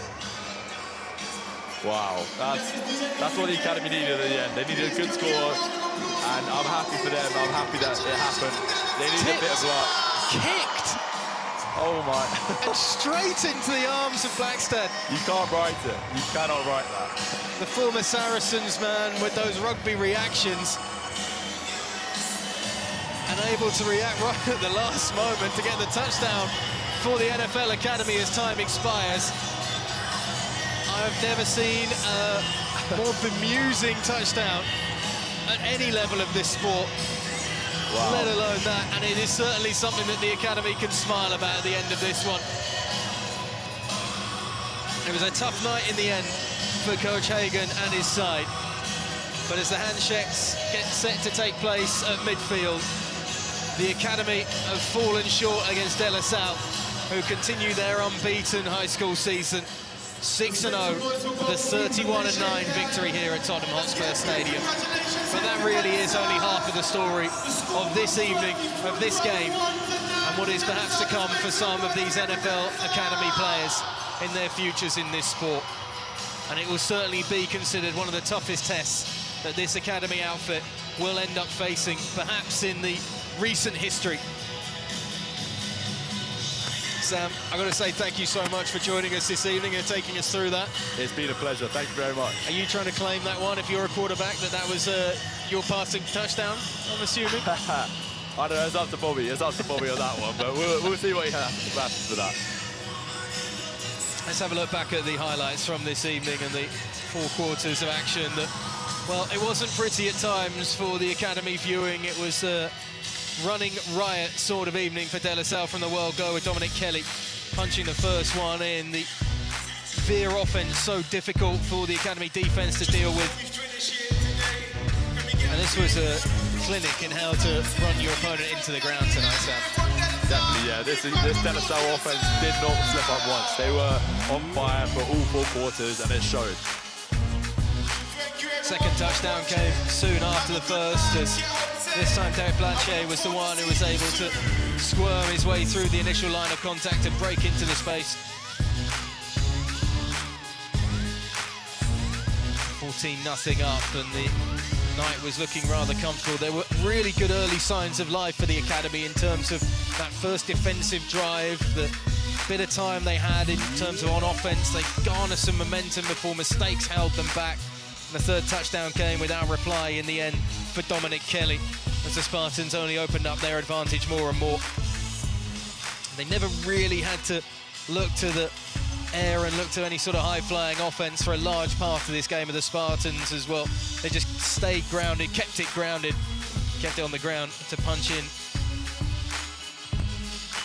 We saw some complexity and some trickery from the Academy as they tried to get back into it, and this was a big moment as well. The Swedish running back, Edgar Wallin, just seeing this one slip out of his hands on a difficult night with the conditions in terms of the amount of rain that was falling here at Tottenham Hotspur Stadium. Happily pounced upon by Jaden Nichols on the defence, and then the fumble punt snap as well that went straight over the head of the man that would lead the offence by the end of the game, Bobby Bridges. Nothing the punter could do about that one, and a shortened field for the Spartans to play with. That time they looked for the air. Almost looked like it was going to be curtains for that drive. Field goal being settled for instead by the Spartans to start the half. And the second half was a far closer affair, only because maybe the Spartans did start to take their foot off the gas slightly. That was a beautiful deep bomb all the way up to Jaden Nichols, who just couldn't outrun the coverage in the end. It's a superb recovery coming from Aspinall. Maybe slightly underthrown, but look at the legs of Aspinall, just keeps working and driving back to bring him down before he gets into the end zone.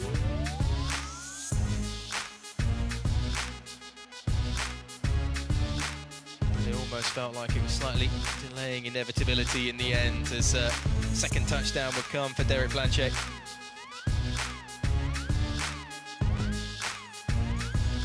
And by that point, the Academy was staring a hefty defeat down the barrel without any sort of reply or rebuttal. But as time wore on, we saw a little bit more of Michael Szabo, particularly with his mobility and also the connection here with Luca Wolf, who would then streak it down the sideline and be stopped just short before he got to the end zone. This is where Szabo looked at his best tonight, Sam, when he had that freedom and mobility. Definitely, I feel like that's where he's most comfortable, and he showed where he's most comfortable and he was able to deliver strikes on the run, moving out, and yeah. This was just unfortunate. Like, I really wish this was a touchdown for both Mikey and Seb, but it just unfortunately got held back. Yeah, Seb Harris seeing the touchdown ruled out, flag on the play. They would have to settle for a field goal instead. Liam Dinny, the one who was able to stick it through the uprights from 31 yards, but the next offensive drive, there would be more silly mistakes, despite the theatrics certainly looking good, where Tyran Sopinas penalised for hurdling at the end of that run.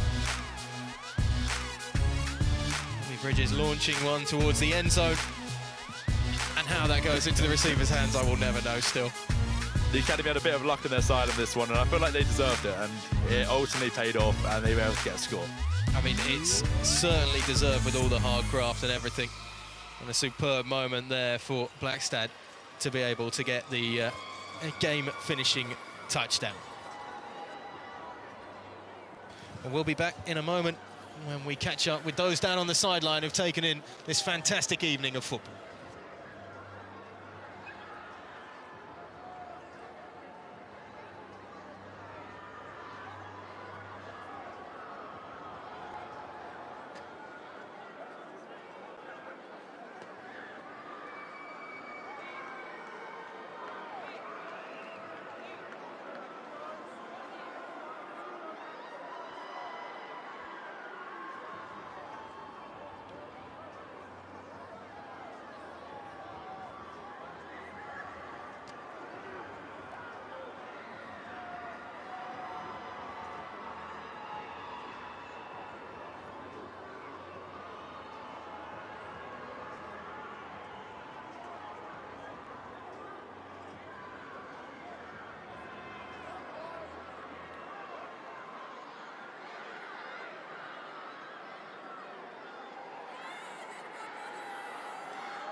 We're in the throngs of the celebrations of the De La Salle Spartans down here on the sideline at Tottenham Hotspur, but first we get to chat with a man who is perhaps slightly commiserating this evening, Stephen Hagan. Stephen, I mean, as an event, that's a fantastic night to be a part of, I'm sure, as a coach. Yeah, this is a great night. Honestly, this is a great night. And, you know, we didn't play our best I hope that's not our best, but it's still fun nevertheless. And our guys got a great experience out of being in this stadium, playing, like I said, in pregame. This is the number 20 team in the world, really, in the nation, where they play the best football. And they proved it tonight. They're really good. But our guys did a really good job stopping them, and our defense stepped up, and we did some fun things, so it was good. There's a lot of emotion shown by your players this evening as well, in terms of the event, taking it all in, and the frustrations that come with a football game like that. Some emotions in terms of overcoming it all as well, getting that touchdown late on. I mean, it's been a whirlwind for your side. Yeah, and I love the fact that they didn't quit. They didn't give up. We got a touchdown, as crazy as it sounded or looked. It still was a touchdown in the end, and I just love their resilience. And, you know, that's part of the game, too, just fighting until the very end. So I was proud of them. Steve, I mean, we see Ty there. He's in with his family and friends, taking it all in. So many of the supporters have come out as well. I mean, it's a beautiful moment as a coach. You've brought these players through. There's still one more game to go, of course, this year for you guys. But I don't want to say this is like a culmination of the year yet, but it seems like a great moment for everyone to kind of just take in, I guess. Yeah, I think every time we play, you know, because our guys are from everywhere. You know, we're not from the local community. And so, like you said, Ty's family's here from, you know, Holland. So De La Salle maybe doesn't understand that, how we're collecting all these players from all, nor should they even care. But we do, and it's a, you know, it's a challenge to get a team out there to do what we do. And but it's a great challenge, and it's super fun, and I just want the kids to have fun doing this. Steve, I want to know if Isaac's got anything to ask you as well, by the way, because that's a man who has been there and done that with the academy. Isaac, anything for the coach? You know, we still have to end it, Coach. Yeah, we will. We'll end strong. We'll end this season strong, and it's going to be fun. I don't know which microphone to talk into, but we'll end strong. I'm going to go back in the locker room and make sure that we're all on the same page. And, you know, we're going to lick our wounds a little bit right now, which we should, because we put a lot into this.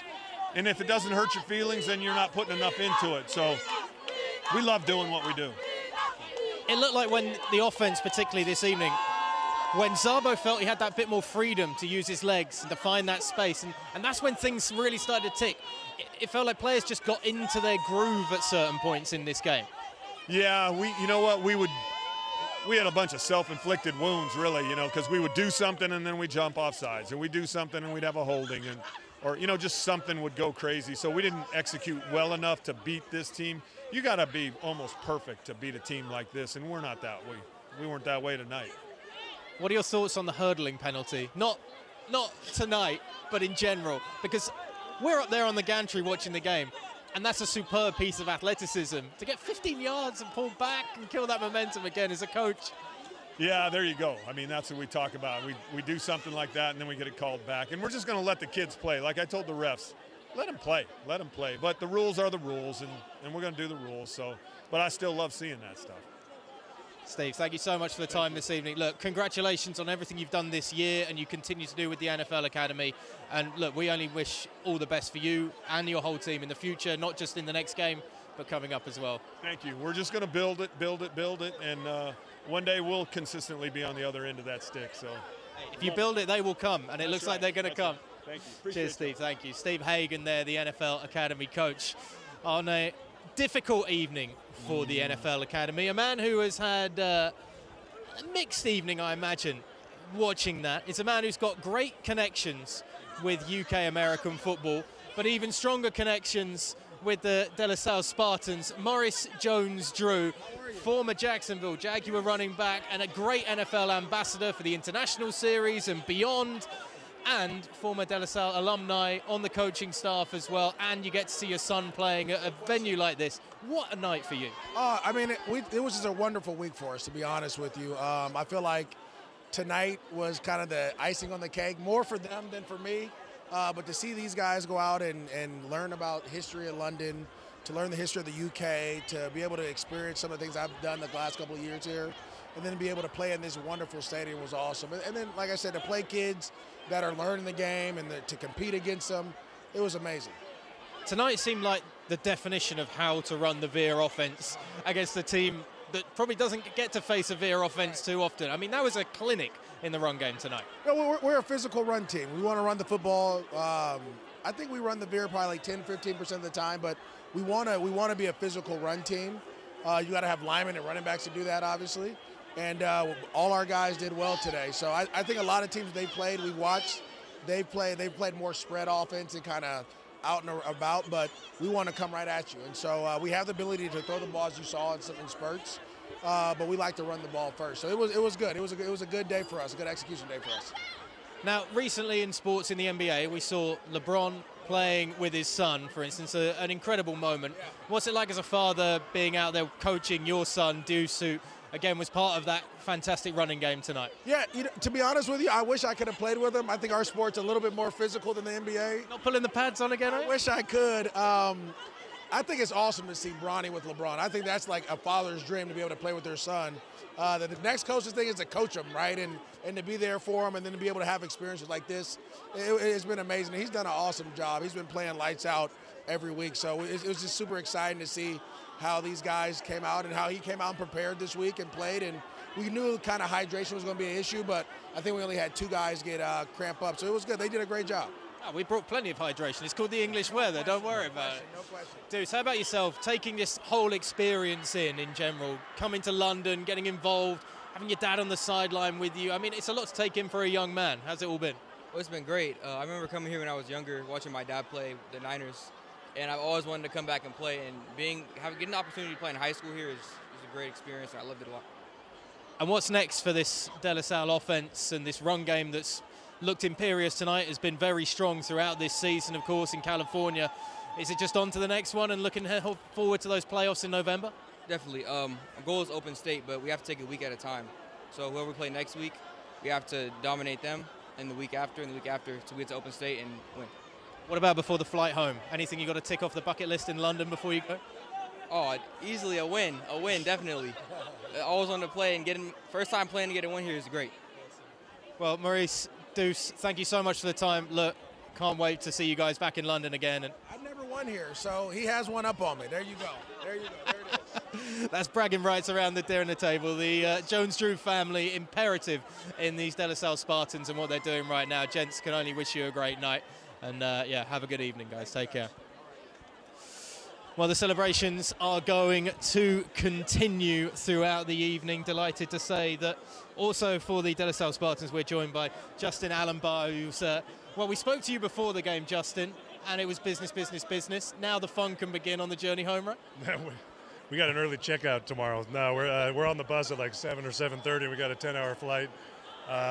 Right now, yeah, there can be a lot of enjoyment. You know, almost all of our families were there. Everybody got to see their family and go up in the stands a little bit. And I got everybody in the game. Every single solitary person that was healthy was able to play, which was a neat moment for us as a coaching staff. It was nice. It's awesome, getting the kids a chance to play in this arena, experience this atmosphere and everything, but also the level-headedness that you guys went about your business on the field. I mean, it looked about as professional as you can get in terms of what went on the pitch. I mean, we pride ourselves as a school and as a program in trying to do things right. We're not perfect, but we try to approach the game in a respectful manner. I have a lot of respect for the NFL Academy over there. And, you know, we want our boys to try hard but play clean, and we want them to represent themselves in a LaSallian manner. Yeah. Coach, what did you make of the NFL Academy as a whole and what it's trying to do to open up the game to more people over on this side of the pond and the kind of powerhouse that you got to take on in the physicality you were expecting, etc. this evening? Well, what I thought we were going to see, we saw. They're big, they're physical, and the sky's the limit for them. They're going to keep getting better and better and better. You know, they just got to get some more games in. You know, that just, I was talking to Coach Hagan before the game. You know, that's just one of the bigger challenges. And we're like, come on out to California next year. You know, we'll play again. But I fully support what they're doing. I think it's awesome to spread the word. And that's why we wanted to come out here and play. You know, in the States, a lot of people are like, the NFL Academy. I'm like, here, let me show you a couple plays. And some people are like, oh my God, those guys are huge. I'm like, yeah, they are. I'm like, but they're doing a great job, and that's a very good product that they're putting out on the field. I'm proud of my team. We have a good team, and it took a good team to take those guys out. Justin, thank you so much for the time. We appreciate you bringing your team over, and look, they put on display this evening. Thank you so much. Appreciate it. Thanks. Cheers, Justin. Justin Jumbo there, to having the final word pretty much from the at least De La Salle camp for this evening. Isaac, I want to give you the final word, though, on Yes, what you've sir. seen this evening. We've had wind, we've had rain. Yeah, we've we've had a little bit of running everything. game, passing game. We've had a touchdown that I don't think I've ever seen in Yeah. my entire life. We had pretty much everything tonight. Yeah, eventful game. I feel like it was an amazing game. We got to see both sides really go at it.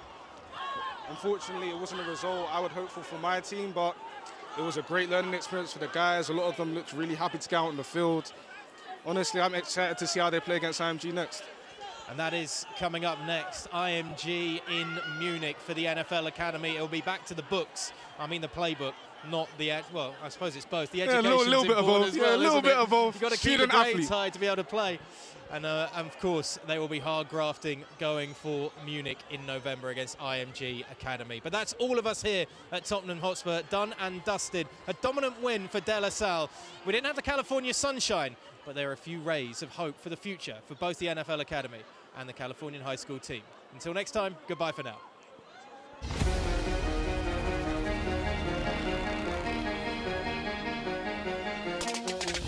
Ball is out again, and it's the second return for a touchdown. As Rising goes to a wide open receiver, that is caught.